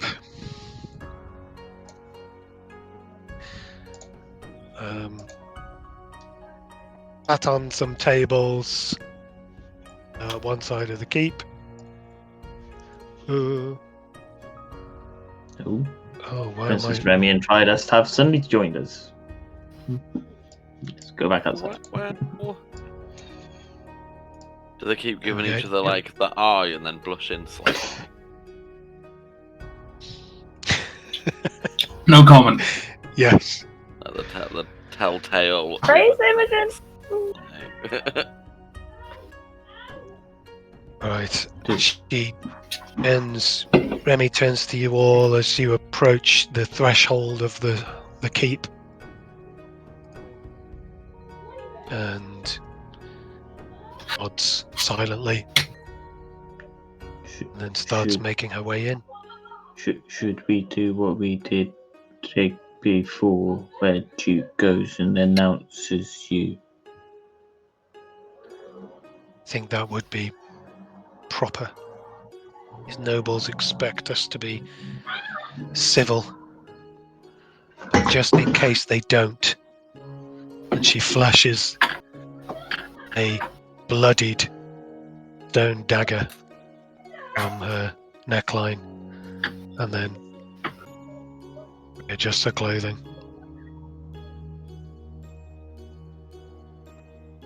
Duke, if you would. I certainly can. I'll move up into the entranceway. Is the gong there still? Yes. Yep. I'm going to. What are the others doing in the room? They're sort of sat at a few tables, similar to the dinner setup, only there's two separate lines of tables. Is it definitely sort of them and where we're going to sit? Is it kind of like that? Oh, it's definitely a them and us sort of thing. It's kind of two tables there.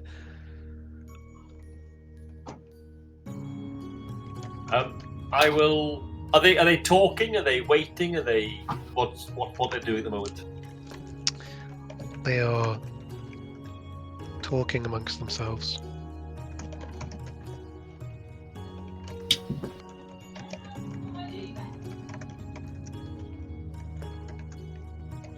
I will walk up to the gong.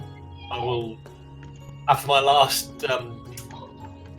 rapping it loudly, I shall do a lighter gong this time. Not quite so enthusiastic.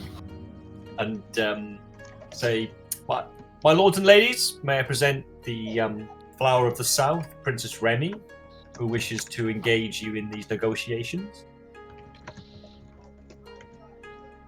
If you would be upstanding and welcome her to the hall. You stand up. And Obviously. I'll call Princess Remy. I'll sort of motion her forward, and I'll just lower my head and give a nod as she walks past. Okay. Yep, she does. She nods to you and picks up a space in the center of the table that's laid out for you, opposite Lisu. I'll usher the others in as well, actually. Okay. I'll enter. They come in. As they come in, I'll be calling out their names. May I present Tridast? Who else is with us, actually? Sylleth and Nazzak and Sylleth. and Nazzak. Okay. Yep. I'll be saying loudly, but I present Nazzak, Sylleth, and Tridast. They walk in. They bow as each of you enter the room.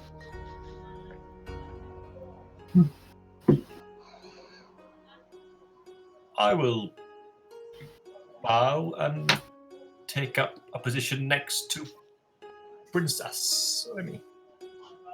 Okay. I'll let Nazzak choose wherever he wants to go, and I'll take whatever space is left.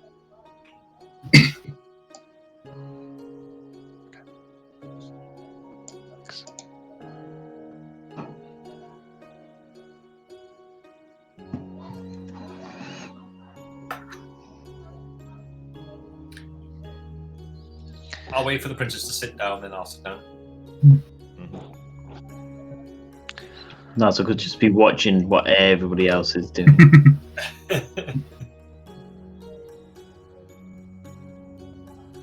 Okay. So Before I sit down, though, can I make sure? Can I have a good look around the room, looking for any anybody that might be hiding in anywhere which is potentially a hiding space, or yeah, that's what I'm going to be looking for. After what happened up in the gallery, he's just kind of like scanning around to see if there's any hint that there's a booby trap of some form, or people hiding in shadowy places or hidey holes.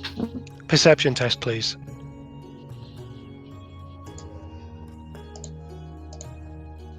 $16.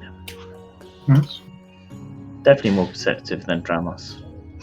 The way the light is positioned in the room to the top left, you can see that there is someone, a humanoid figure standing behind that door. Top left.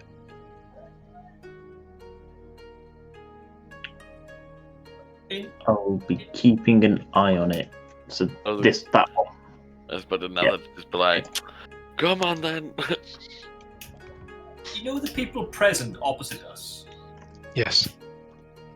Which one was was there one from the BlackRock company itself? He's not there. I don't think so. I'm pretty sure the other guy was... Okay. So as I sit down, I'm going to be kind of like that, not noticeably just staring at the door, but eyes up towards the door, watching it. Okay.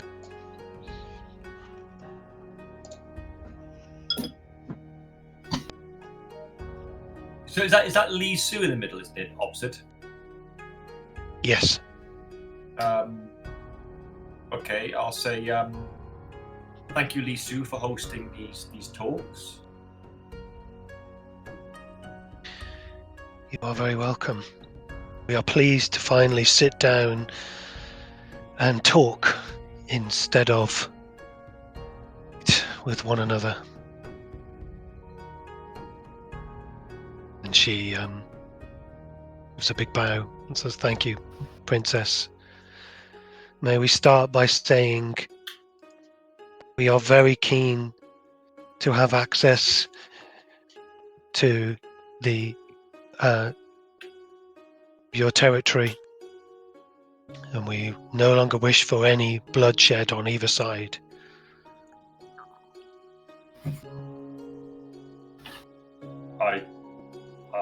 I believe there's no wish for bloodshed on either side.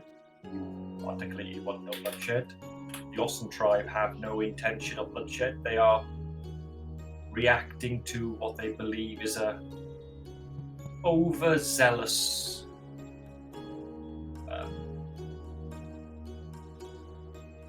well, I couldn't even call it protection. Almost a persecution of them for wanting to not allow the mining on their sacred lands. The guy on the right-hand side, the green reptilian-looking chap, Sylleth, says, "Persecution is a very strong accusation. We have tried our best to deal with the barbarians in a civilized way." Princess Remy reaches her hand down towards Tridast. I'll gently, if she's dancing up, I'll just sort of almost just put a hand on her arm, and it's like a tree trunk. Yeah, I imagine it is. She reaches down under the table for Tridast's hand. Yeah, I'll just Yeah, my lord, you... Sorry, Tridast. She starts squeezing your hand. Ow. Wait till childbirth. My lord, you hail from this fair city?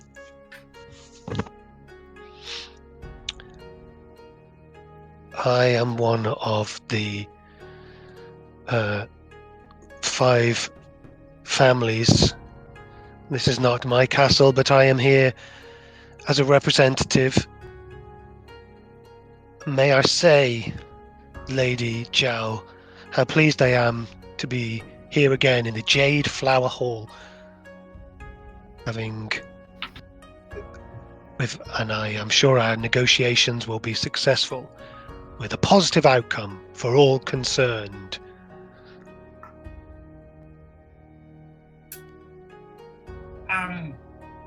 Whilst I agree persecution is a strong word, it is merely how the Austin tribe feel.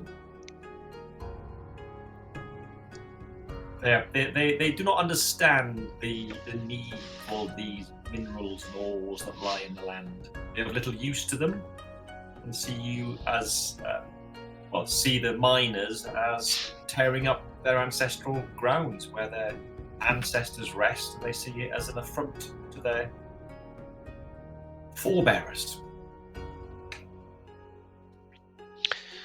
Reginald, who's the elder Dragonborn, sat between Lisu and Sylleth, says, "There have been many wrongs committed by both sides.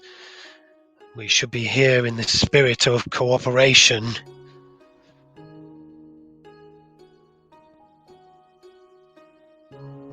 I agree. I'm merely wanting to get some understanding of the depth of the feeling on both sides. We must have access to the ore that we need. There is a great danger coming from the north. It is important that we get this ore. And what is the ore you are mining? It's something that we can use to make ourselves stronger. It's all that matters.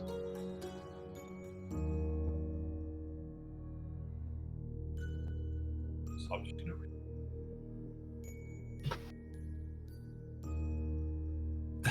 That's my thought, Harriet. Exactly.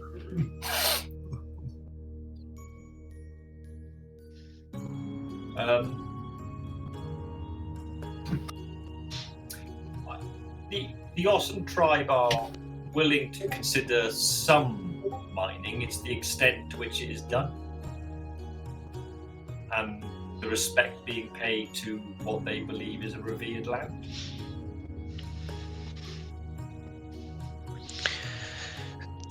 And it should be a simple matter of quotas, says Sylleth, the green-scaled one on the right-hand side. If we are here simply to argue numbers,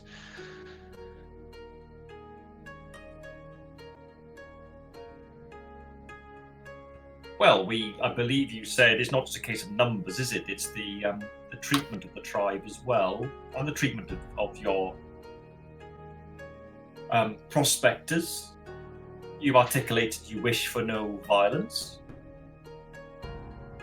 we will treat them fairly if they allow us to take the ores that we need at the rate that we need it.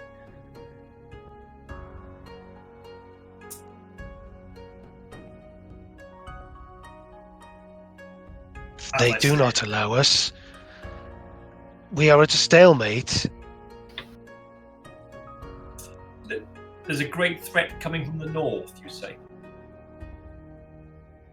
And this ore is vital to you being able to repel that threat.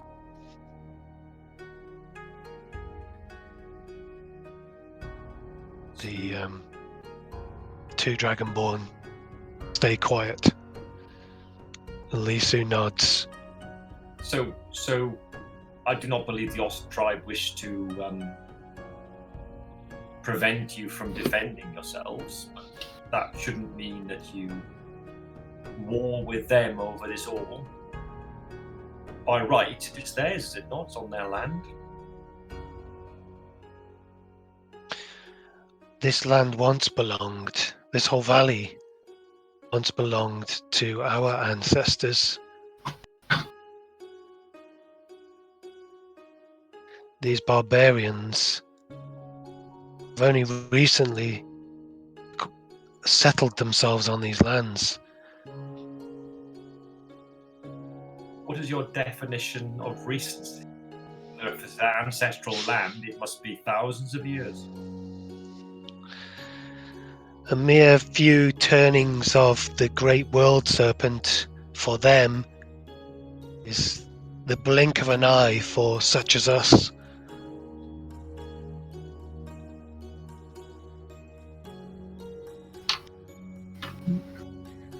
And Lisu translates for you. We are much longer living than the Ossen tribe.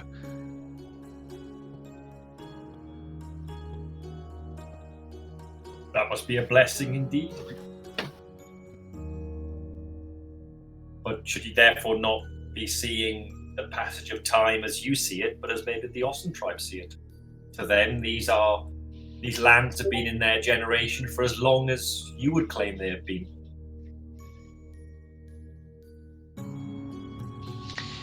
We are not blind to their plight, of course, which is why we originally tried to peacefully obtain the ore. It is only when they acted aggressively that we were forced to call in support.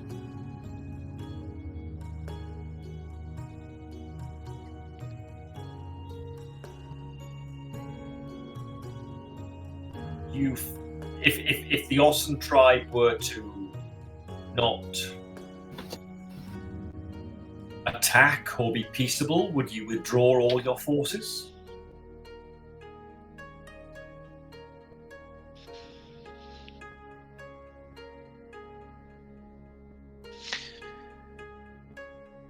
We'd need to have a guarantee that they would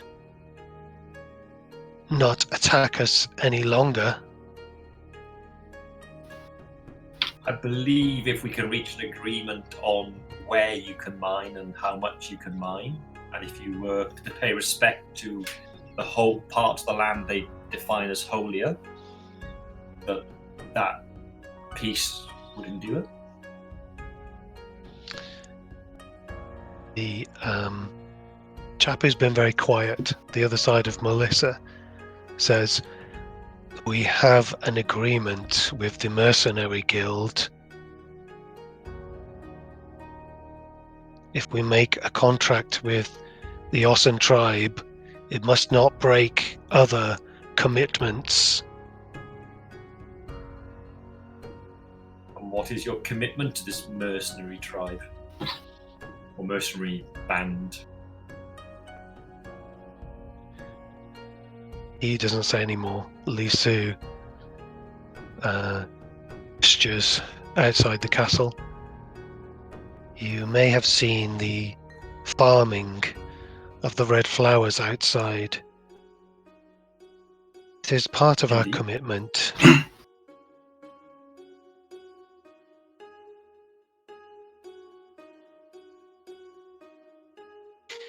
It is a business. It is good business, my lady. It's a business contract.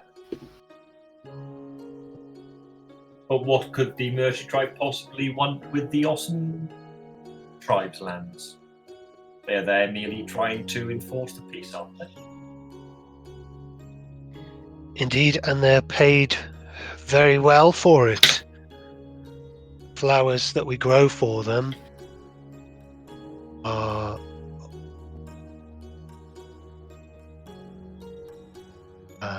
in high demand. I'm confused. Sorry, if the mercenary forces are no longer required because there is peace, why would you keep them stationed on the Ossen territory? Because it is economics. Why not just redeploy them to the north where this trouble is coming from?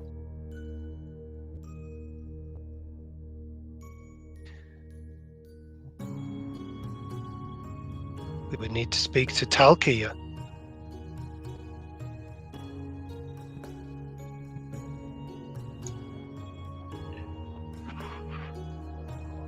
Should we just say that the mercenary forces they seem to have a overzealous nature to enforce the peace? We have spoken about it many times. Speaking doesn't seem to work, if you forgive us. They have given us their promise that they will be more receptive and more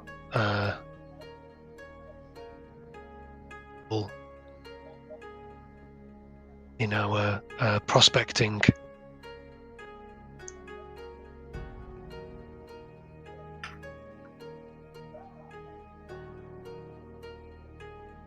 I will turn to Princess Remy Mhm. and ask her, Princess, would you... It's obviously a lower whisper, yes. Would you consider leaving some of the mercenary forces there if they agreed to stay in certain areas?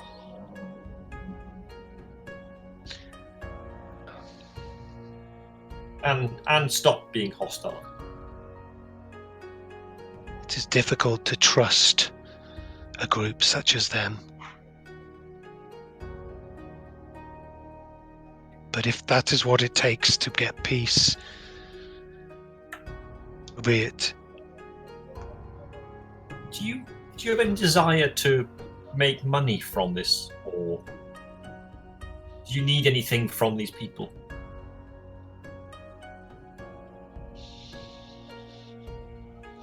This red flower they talk of, is it of use to you, or?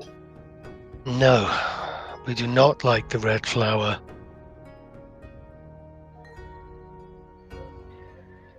We have little regard for the monies these people have. We are a simple tribe living in harmony with nature.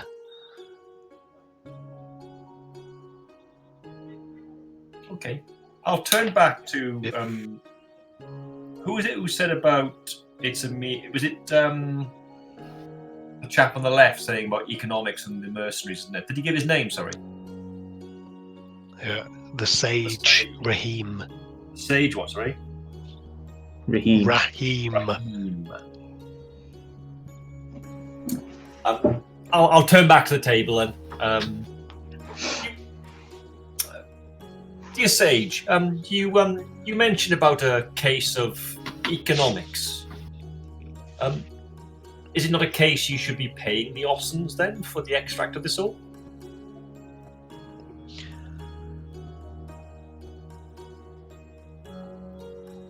Is this the concession that you have come up with? It is merely a question at the moment.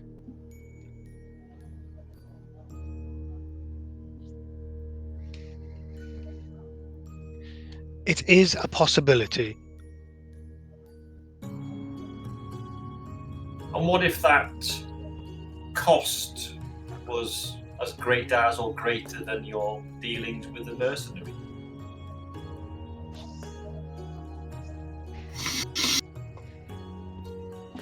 We are here to talk about negotiations with the Ossen tribe, not the BlackRock Company.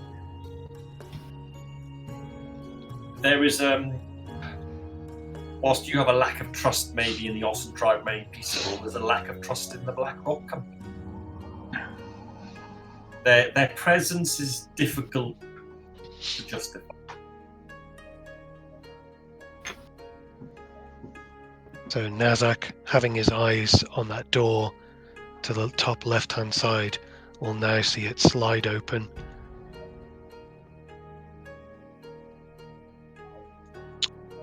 And the man you met last evening, introducing himself as Talki, will step out.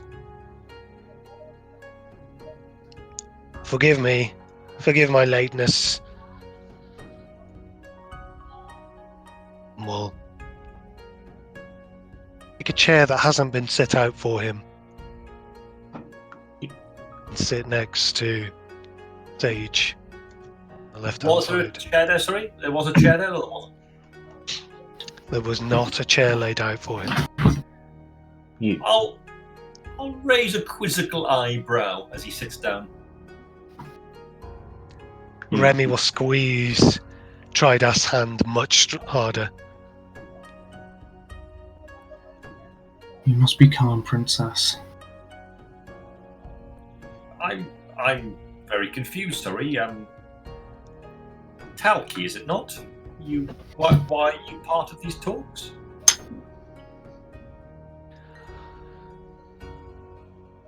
Forgive me, but I felt it was perhaps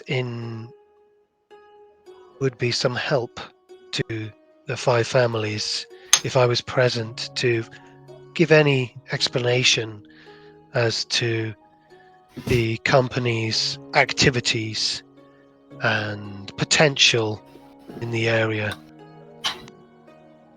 If I can be of any help.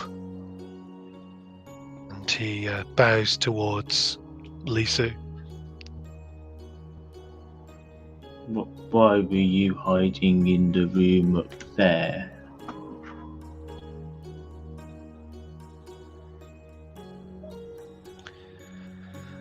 I was simply reading through some older texts. I've been granted access to the library and many other places in this keep.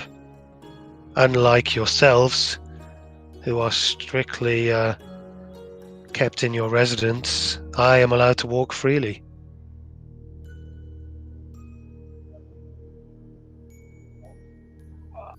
I assume that is from the great service you offer these 5 families.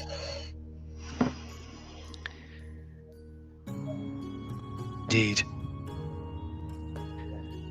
Now, A very do you have a noble- list? Have a list of demands? Well, we haven't got to demands yet, dear sir. We're just discussing possibilities. Possibilities. One possibility was the withdrawal of your forces from the Austin tribe lands. Because you were so eager to be so helpful, the sage here was concerned about some contractual arrangement that you had. Indeed. We are very happy to provide the aid that is required to quell these barbarous people.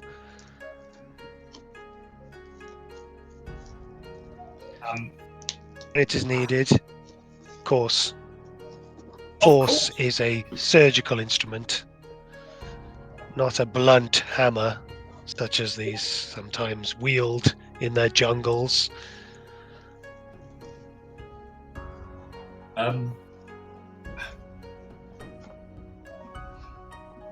It was that eagerness to help. I thought you could, help out. The concern of the families is that their contract with you is a problem in withdrawing forces. But if you were eager to help, as you said you were, surely the contract should not stand in the way of the withdrawal of the forces. Should the families feel that is an olive branch they wish to extend out to show the Austin tribe that there is a level of trust? The company is very proficient in including clauses for contract renegotiation.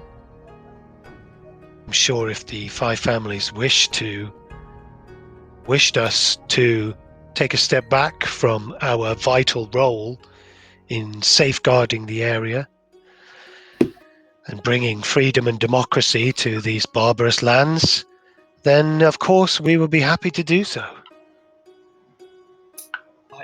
Well, then consider that a demand of us. He scowls at the half-orcs in the center of the table.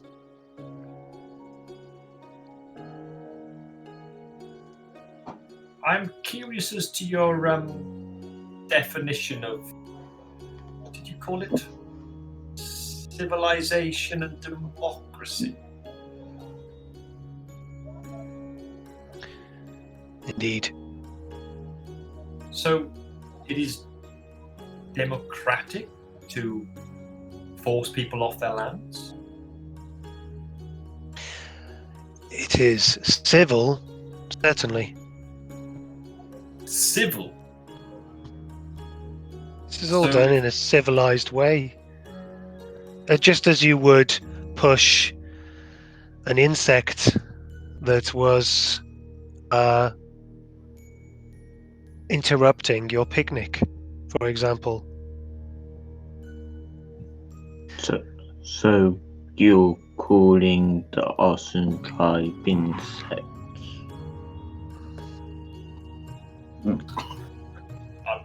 I'm going to whisper Nazzak, do not react, it's what you want. And I'll say the same to Princess Remy. Yeah, she is squeezing Tridast's hand. I'm going to ask him to make a constitution check, please. Save, I'm guessing that con save, is that? Yes, Yeah. please. Oh god. See how broken? Oh man, your hand's broken. You're not the only one losing an arm today, Till. The skin on your hand is going white. I put my other hand and just very subtly try and release the grip slightly. There was a shared moment of understanding, and she takes a breath out, calming breath out, and releases some of the grip on your hand. If it is your demand that we leave, what is it you offer in return?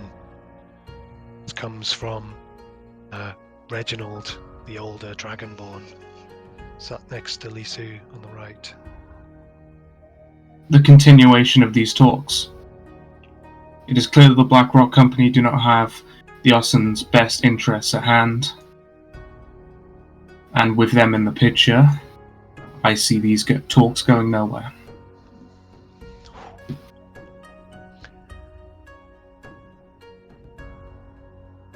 Are you willing to walk away from the table?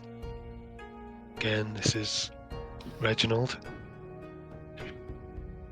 Well, the walking away from this table would probably just continue the circle of violence, would it not? I don't think anybody wants that.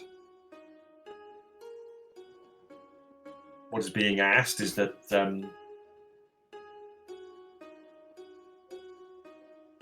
maybe I should paint a poetic picture. Imagine you're the insect, minding your own business,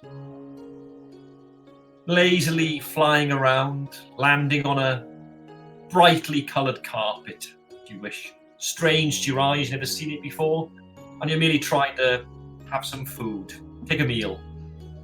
At which point, something large and heavy swats you or bashes you aside. How would you react? I'm going to ask for a persuasion check from Duke and an intimidation check from Tridast, please. Happily. Come on. Oh, not so good. 10. That was really Christ, 6.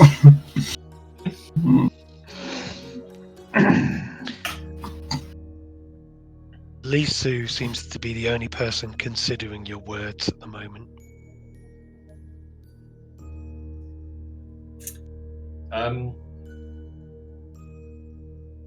The rest look very po-faced and stubborn. So to me, you have. I understand these lands are quite some distance away.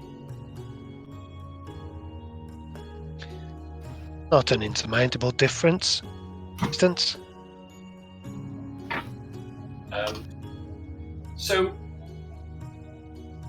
But you still require a means to transport this ore, yes? Correct. This is why we have the fleet engaged in so much of the transportation. I'll turn momentarily to British Remy. They have some ports near you. I'm assuming you don't have any use for these ports. You do not do much trade other than living off the land.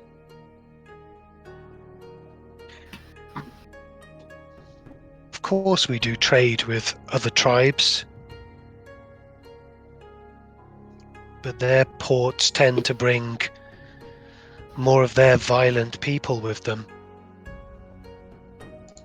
What if we were to offer them they can run one of the ports as their own, provided they withdraw their forces? She nods. In return for you withdrawing your forces, we would grant you full operational running and oversight of one of the ports.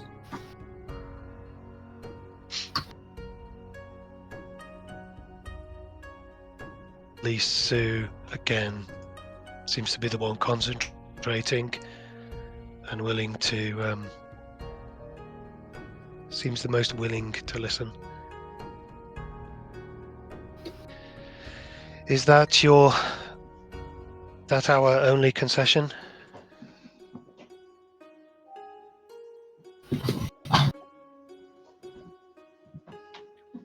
think then perhaps it is time to make our closing negotiation statements.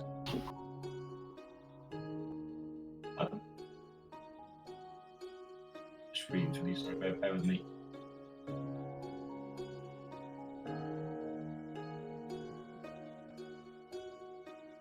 I'll ask Princess Remy again. Is there an area that she knows of that particularly heavily mined by these people that they would be willing to give more access to?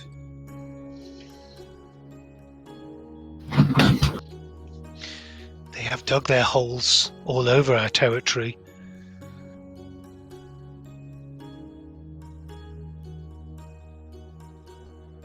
They're probably looking for a rich site. If we were to grant them an area that was rich in the ore, it is likely to ease the violence.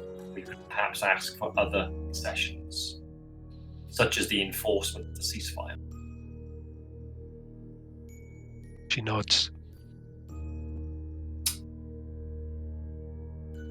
In order to ensure a peaceable transition, we would ask that this city would decree the ceasefire, the cessation of hostilities, and would look to enforce and ensure that there was no hostilities from any mercenary company in the Awesome Tribe, and use the full power and might of this learned and noble land to ensure that those who seek such violence against the Awesome Tribe were brought to full justice.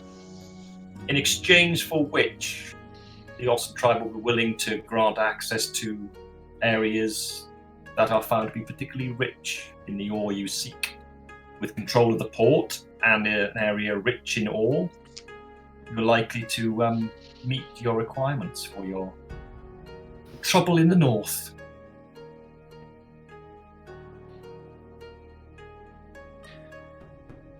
Very well, Lisu says. It is time for us to agree. Or not. Is there anything anyone else wants to say?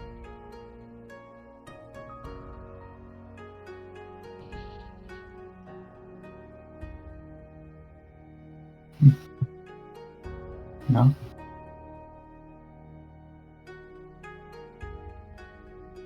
Just to Okay. confirm then, Archie, so I think what we've asked for, I'm happy to do this in character need be, is the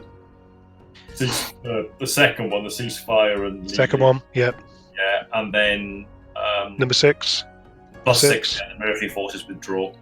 Yep. And And you're then giving away the -4. -4 for port and -4 for the rich ores and materials area. I'm wondering whether I argue for -2, given apparently the whole area is sacred to the Austin tribe.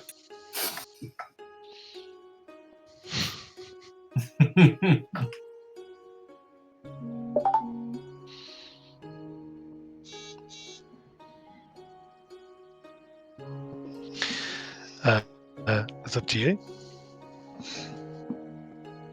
This is the time to do it, though. And I'm going to ask you to make your dice roll. Oh, sorry, I'm just trying to work out what that means by land that holds a sacred site to the Austin. I'm assuming that's really a specific territory rather than a generic piece.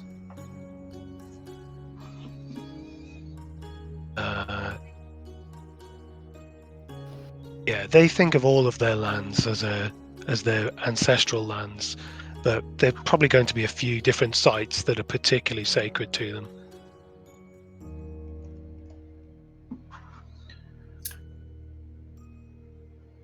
With regard to the territory that is granted, we would ask that there are a number of sites that are precious, that these sites should not be disturbed without further talks and negotiation. I see. I'll lean over to Duke and as quietly as I can. But would the Ossen tribe want to help with the fight in the north?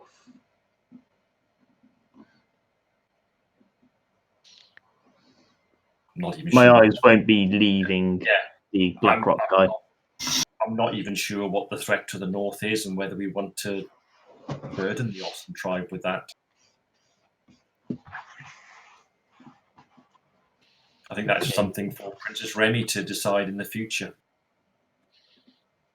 And when they say it's coming soon, apparently they live for thousands of years, so that could be, in 3 generations' time.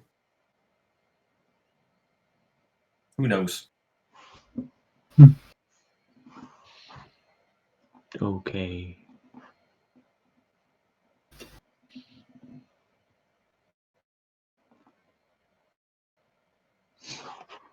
Yeah,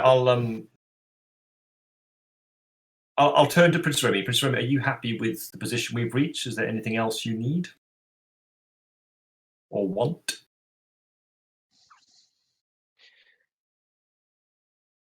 I am pleased with your performance today, Duke. Could be a member of the Ossen tribe's Council of Elders. I will consider it, and it would be an honour. He's thinking in his head, how much money can I make out of this?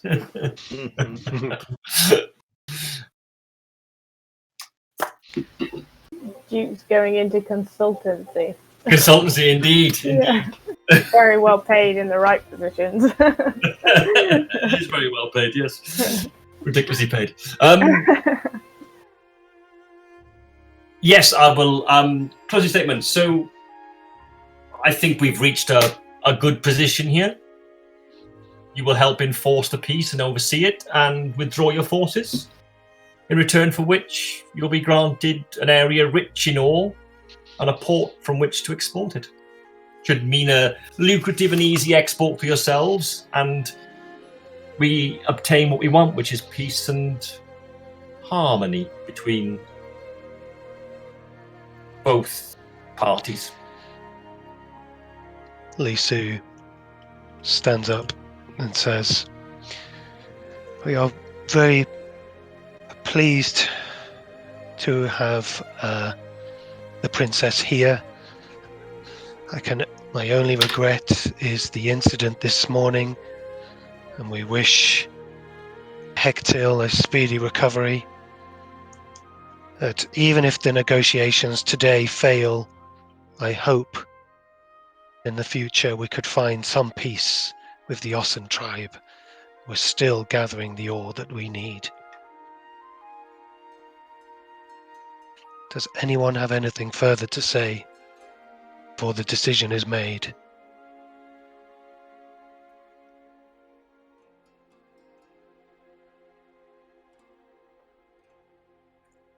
In that case, a gong is banged.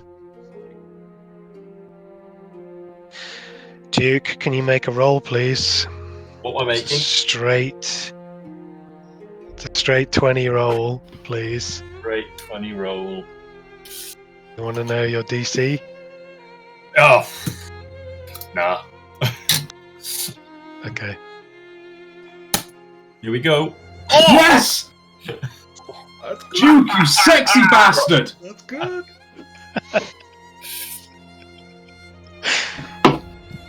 Well, we'll say the gods of luck Okay. shine down on a good session of negotiation. It's a 19 for those listening. Prince- Yes. Tape back. Yeah, sorry, yeah, of course. If you're playing along at home at 19. That tape shows my age, isn't it? The tape, the recording. AC 12 there. Oh, that was my days of the Friday Night Rock show and doing the record on the tape player. But anyway, Very not good. many people DC remember was that. 20 and you failed. Oh.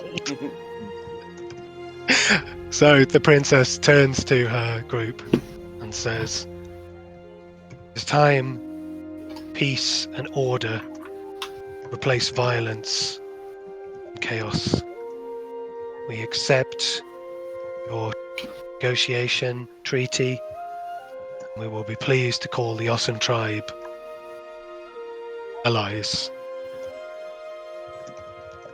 And at this, Alki BlackRock Company representative stands up and walks out of the room. I'll sort of go around sort of shaking, and I get to Sylleth. Perhaps you want to send your familiar after that character. Consider it done. I'll snap my fingers. Kira appears on my shoulder. Yep. Follow that man, would you? Okay. And she'll fly off and keep an eye on him. Okay. He exits out of the keep and starts walking towards the main courtyard.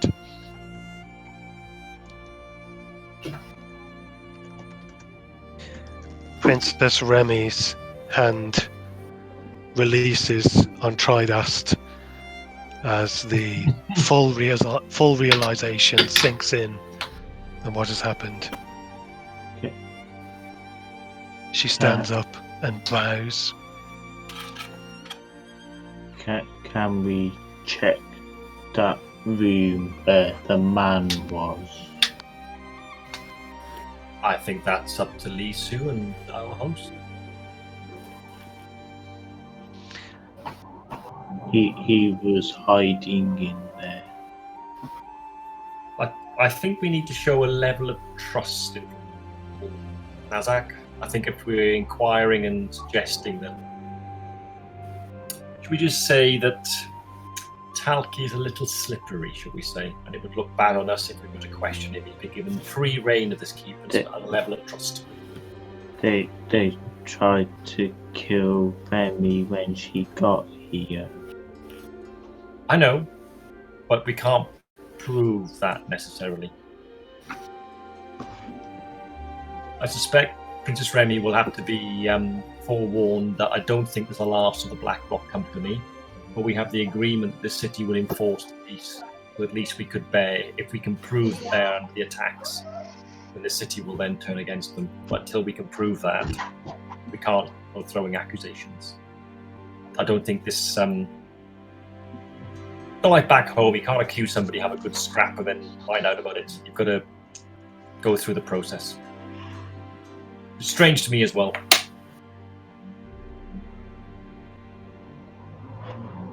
Okay.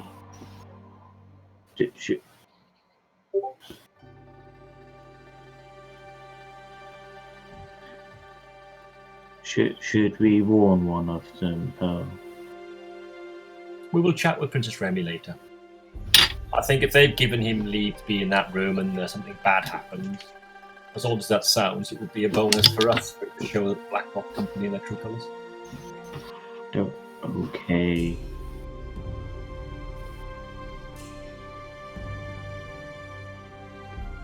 I have a new saying I learned recently, Nazzak. It's don't go juggling with fiery balls. What's jug? Okay, so Kira the Owl follows Talki as he leaves the castle, talking to some of the guards on the way out, and eventually makes his way past your residence where the two scrubbers are cleaning the blood shed off the wooden floor. He asks the guards to open the big gates, and he starts walking down the mountainside. Will she follow? She's been told to follow, yeah, so I haven't told her otherwise. Okay. It's probably going to leave your 100 foot. I didn't say otherwise, so yeah. Yep. Being fair to what I said follow her, so. Anything from Till and Father Howl?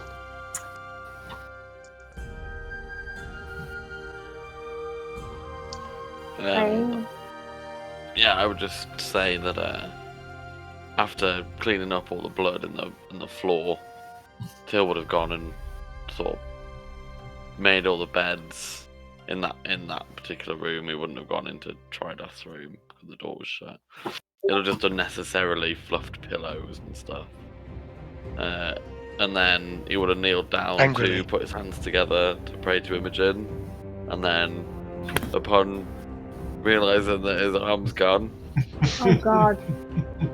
he would take his amulet off and he would sit cross-legged, and he would pray with his hand in his lap with his amulet. Okay. Yeah, after a brief like minute.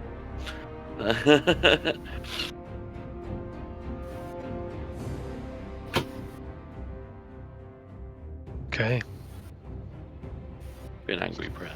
It's a one-armed angry prayer. One-armed angry dwarven prayer. Sure, that's not a euphemism.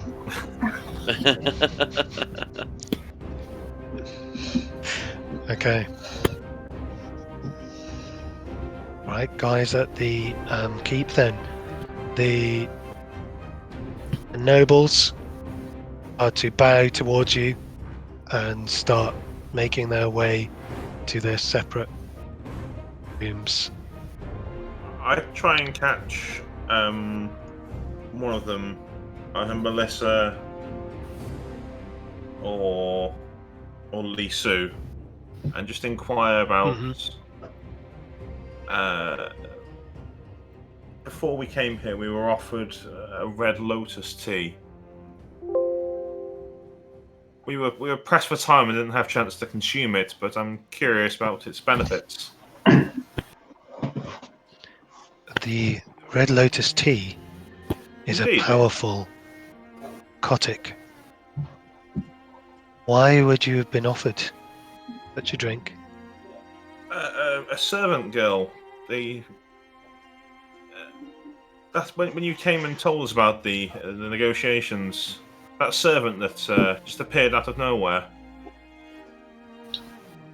She brought this red lotus tea. I understand from the Lord Talki. Well, that does not seem right. If you were to have drank the red lotus tea, you would hardly have been in a fit state for our negotiations this day. How fortunate we were so pressed for time then.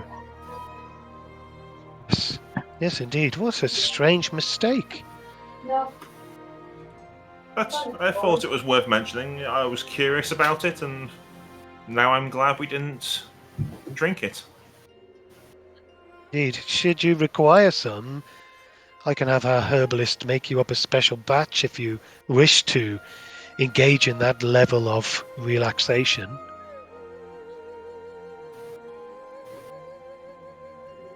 But I warn you, it's more than just a recreational drug.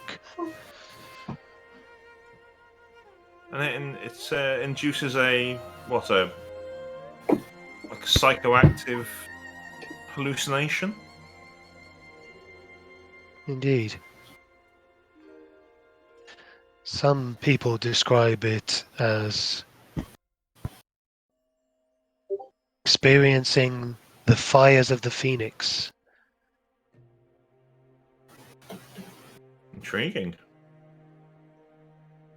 I can't speak for the rest of my party, but I would certainly like to take a small amount away from here,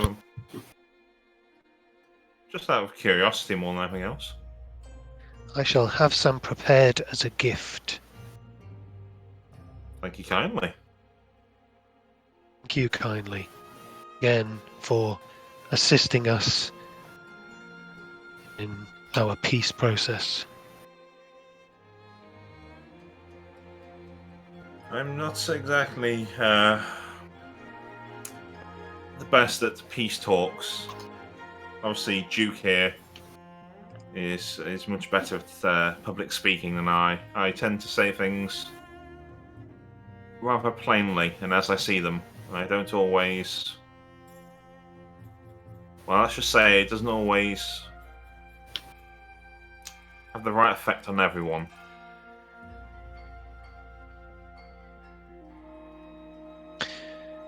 These are useful talents, I'm sure. We shall see.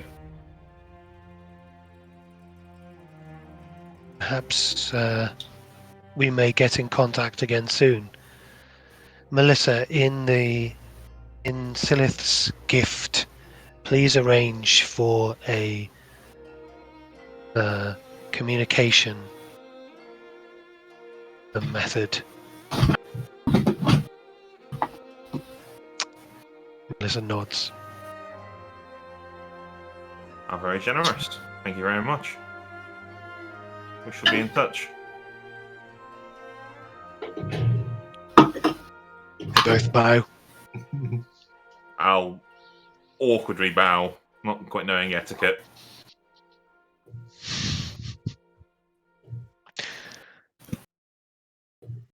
I won't make a roll for it. It's intentionally. We'll assume it's clumsy. It's intentionally clumsy and bad, but It's okay.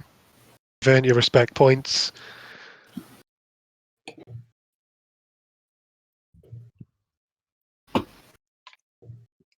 Okay. With that said, you can Lisu and Melissa head upstairs to their rooms. Should we go and talk to the ghost now? What ghosts are these? There's an upset spirit at the shrine.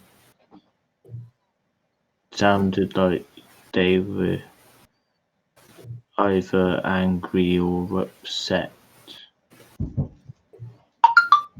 Perhaps I'll be happy now that the peace negotiations are sorted. If you want to go and see them, lead the way. Should we get that until they're better with? Where are we? Sorry, are we still in the hall, or are we back into our quarters now? Your choice. You're free to go where you will. I thought we would have probably have left the hall and gone back to the quarters. So probably saying it as we're walking back then. Yeah, so I was realising walking back. Yeah. I think they might be better than I am at talking to dead people. I'm still not sure how to do the praying thing. I think you just pretend you can hear things talking to you. I tend just to close my eyes and copy what I see them do. I think if you do that and just say, "Yes, I will do as you command," you'll be fine. Terrifying. Okay, thank you, Duke. And then you got to think of what you really want to do and make up some reason why you've been told to do it. That's what all these cleric types do. All my good work has been destroyed in an instant. You've left me alone with him. It's your fault. I'm not gonna help. To say that you really wanted to, I don't know, go off and jump a chasm. Say that, you know, what do you follow a god? Have you got like a orcish god or half orcish god?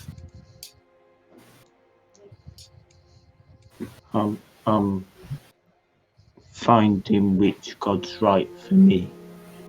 Well, you like muscles, don't you? I don't know, call in the strong one or something. The great strong one has commanded you to jump that leap to show your faith. That's what you just do, and you go and leap it.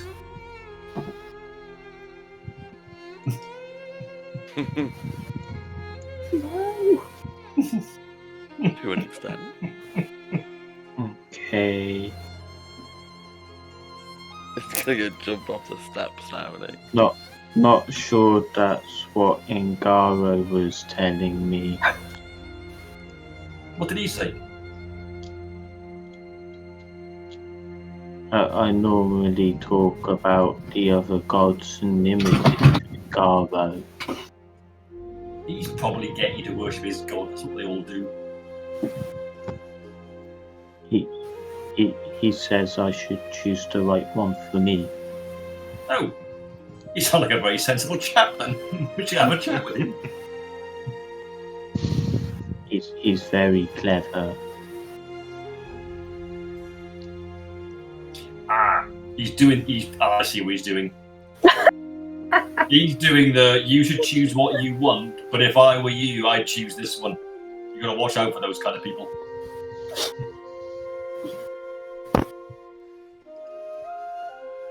Okay.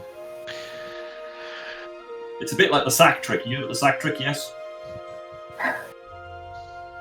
Get 2 sacks. One you really want to give away, one you don't. And you don't let them have the one. You don't offer them the one you want to give away. You say, you can have this sack, but not this one. And they always go for the sack they can't have. Oh, Duke's sack trick again. Sack trick. Fraser, is it? No, but that's come up a few times now. It has indeed. Yeah. A bit of continuity for the watchers. Yeah. Okay. So, am I understanding you're going back for Howl until, and then Yes. heading to the shrine? I'm going to see how they are. Be amazed at how clean the barracks are, or the sleeping quarters are. We're both praying when you enter. Smell of lotus leaf water in the air, is there? Mm. Yeah, the tea's going cold on the tray beside them. This now clean room. Is the body still outside on the doorstep? Yes, the bin men haven't been yet.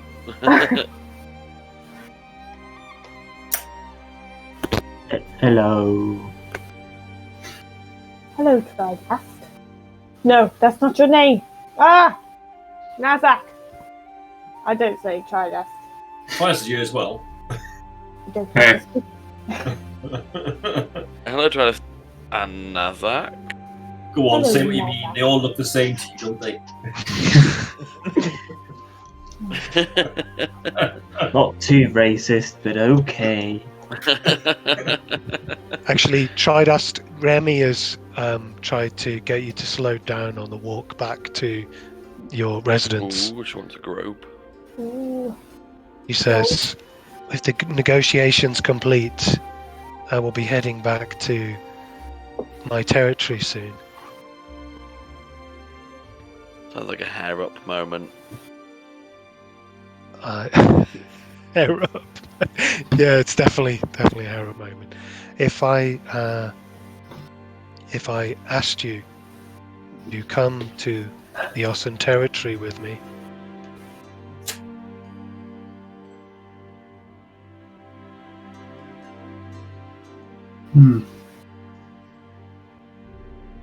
It's quite the ask of you, Princess.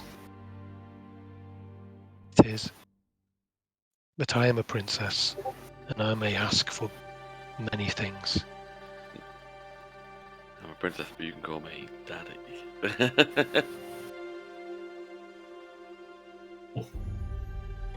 Feel that we have shared a special bond. As do I.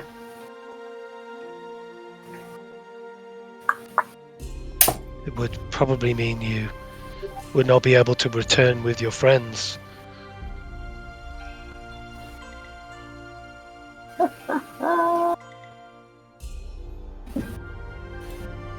But if you came, I could promise you everything that my tribe could offer you. Could you give me the night to think on it? Could you spend the night with me? Of course. Thank you.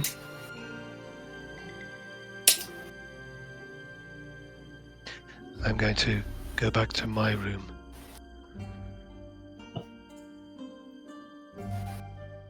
I require some rest, as it was a rather late night. She gives you a wink and then walks off.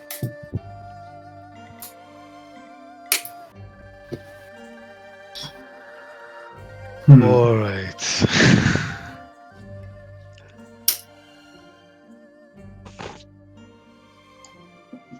One walk of Tridast one day, being Prince Charming. So we're going for a fight in the shrine, are we? This is a walk of shame for Tridast. What I- happens For a now? fight, trying are we? We're just going to investigate. I think- Investigate. Before you move on to that, I'd just like to find an open space anywhere, just anywhere where there's no people, even if it means walking a bit and just sit in silence, looking over. Okay. But now, if somebody opened the magic door for you to go back into the tea room and Miss Nass, Day and you is just had to leave white. Remy without being able to say anything. The daytime, the castle is quite busy. There are a lot of servants moving around, a few soldiers. You're able to find a small, quiet space towards this bottom left of the map. Okay. And what would you do with your quiet space? I'm just gonna sit and think. Okay. All right, so the others head back to your residence without Tridast and Remy. I think What that we time should is go it? home.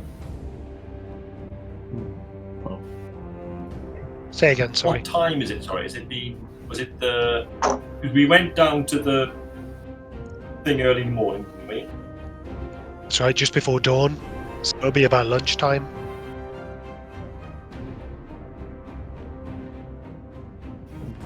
A lot has happened. There's an angry spirit that Melissa asked us to look at. The thing is, we came here for Till, and he's lost his arm. And I think that we need to get him back to Ngaro. We can take one off Mordecai. No. And on that topic, I'm very displeased with what has happened to Mordecai. It's just in a rag outside the door now. We can't just go around killing people without a proper trial. But I didn't kill him, so why are you angry with me, Dad? Oh, I don't know, Nazzak. I'm angry because I feel like everybody wanted him to die.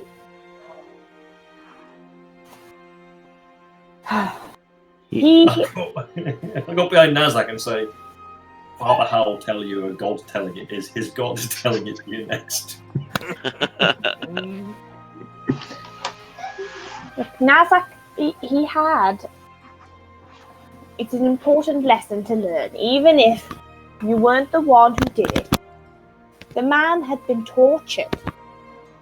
He has a family who's probably in danger. Sometimes people are pushed to act in ways that they wouldn't normally due to stress or to preserve the life of others. I feel like we didn't show him the compassion required to give him a chance to change his ways. But he could have ended up hurting the princess. Well, there are systems in place to make sure that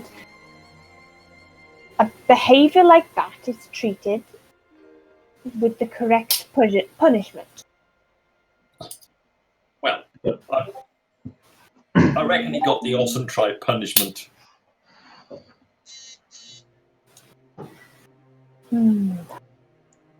Yes. If Princess Remy said he was her tribe, Yeah, but if you get in bed with a snake, expect to be bitten, isn't it? Yes, but what if all your children are also in the bed?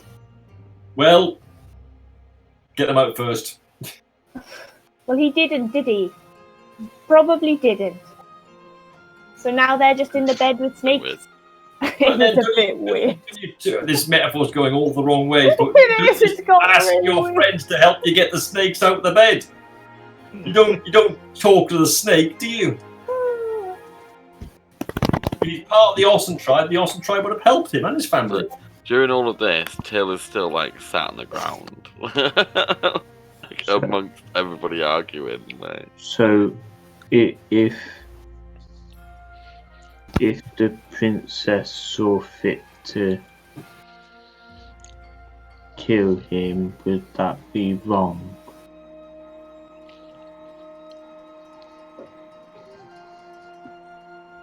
If that's the law of their tribe and he's joined the tribe, then no.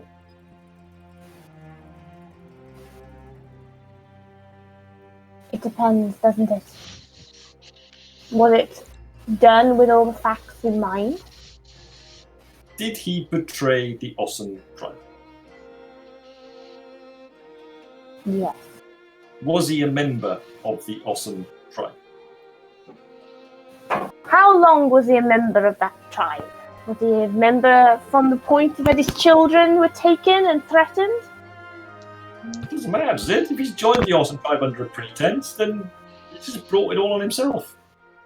It does matter. Look, it doesn't matter if you lie and cheat, yes? But if you get caught lying and cheating, it does matter. It all matters. The gods know. I'll give a knowing nod to Nazzak. Nazzak's just looking down at the ground, very confused. If we are going to this shrine, it is the last thing we're doing. We came here for Till, and I think we need to get him home. I want to go home afterwards, so I hope it's not the last thing we do. Oh, I meant the last thing we do here, tonight, today. Oh. Just look for a spanner in the works, but how do we get home? That's a very good question. I guess we go back to that place. The way that we came here, right? Yeah, wasn't there a tea shop down in the port? Till, how do we That's get home? great. They Bird served creature pecking around. I'm just like, I'm trying to debate on whether Till would actually like acknowledge the question.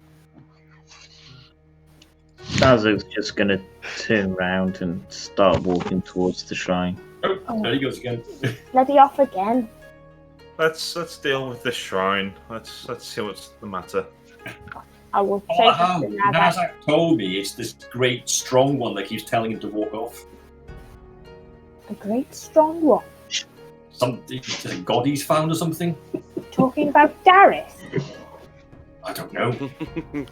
That's your territory, that is. Wake up, Nazzak! I shall. I'm running. Till will reluctantly stand and just kind of. Till, are you coming with us, mate? Yeah, he'll follow, but at the back. We need your counsel. There's some shrine or something Nazzak's on about. He'll sort of drag his feet behind everyone. Father Howl was too distracted by puddings and pastries. Haven't had any puddings today. God damn it, that's what the That's why you're problem distracted.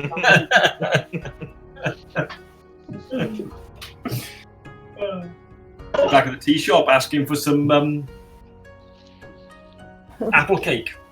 Yeah, pure cake. Fruit cake, please, for me. I think we're heading off to the shrine in a 10:28 moment of madness. Sorry, I think we'd better call it, haven't we? Probably. Are we ever going to get any XP? Why don't we rest?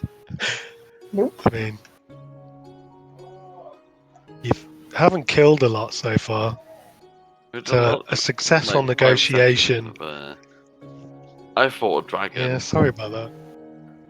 You lost them. Successful negotiation was worth 4,000 XP, if that makes you feel any better. It does. So there's some coming. It's just, yeah.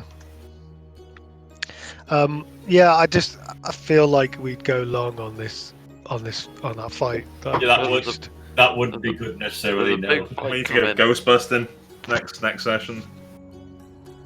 I think I think have that's a probably plan that in could order. make things less long.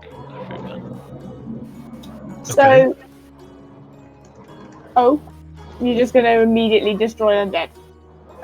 Oh no, I mean I did look at the destroy undead thing, but I have the spell tongues equipped. You need to spell arms. You could woo back to the ghost. What is people's availability like for Tuesday and Thursday? Let me check my calendar. Okay. Okay. Yeah, I should be good as well. What's the date? I think my Thursday gets complicated and Tuesday gets complicated after the 17th of May. I think Chris is going back to Taekwondo, so I might be late some sessions, but until then I think I'm free. I can do both Tuesday and Thursday next week. You can do both. Yeah. Hey. Alright. Are you okay, Xander? You alright? Are you okay, Archie, for next week? How are you? Yes. Yep. Apologies for the long lock-in. Oh, I just care. You just following the big DM. That's all you're doing now. Got to make the most of it, I guess, because when we're back in the shop, it'll be super one-shots again. But the question It is, doesn't have to be, does it? But anyway, that's up for you guys to work out, not me. Yeah. Okay. Yep. Yeah, I think you just can't. You can't maintain the stories at this level without doing lock-in. I think it's not even necessarily a level. I think it's credit to you lot. It's the richness of the world and everything going on, and that's just leading to a far more interaction, role play. And when we spent 2 or 3 hours doing a negotiation, effectively lead up to it, which is great. That's not a complaint in any way, shape, or form, by the way. But I think it's a different. It's not go out, kill a creature, come back, get some XP. Is it? That's not where we are. Yeah. That's my 2 pennies worth for thoughts, and I'm enjoying it. So I'm just wondering how many lock-ins are going to be until Till gets his arm back. We need a big generation spell. Yeah, so I'm thinking Or a maybe wish. Zara? Till needs to confront the only person in the temple who might know where her father is. Temple of Gar. Oh,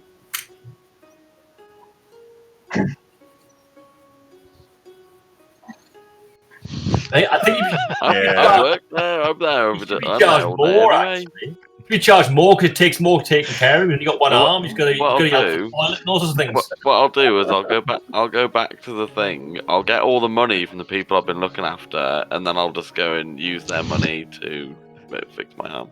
yeah. Buy a golden hand. I'll take that Doris epic sword. I'll sell that. Oh yeah, the dollar Like, sword. yeah, I'll sell that, and then I'll get a new arm. Maybe I can get like a sword in You the need a arm. phallic symbol as part of your arm instead. You can have like a big gold dong or something as your. Ooh, I don't think all Imogen worshippers are that seedy. I'm trying to get married. Yep.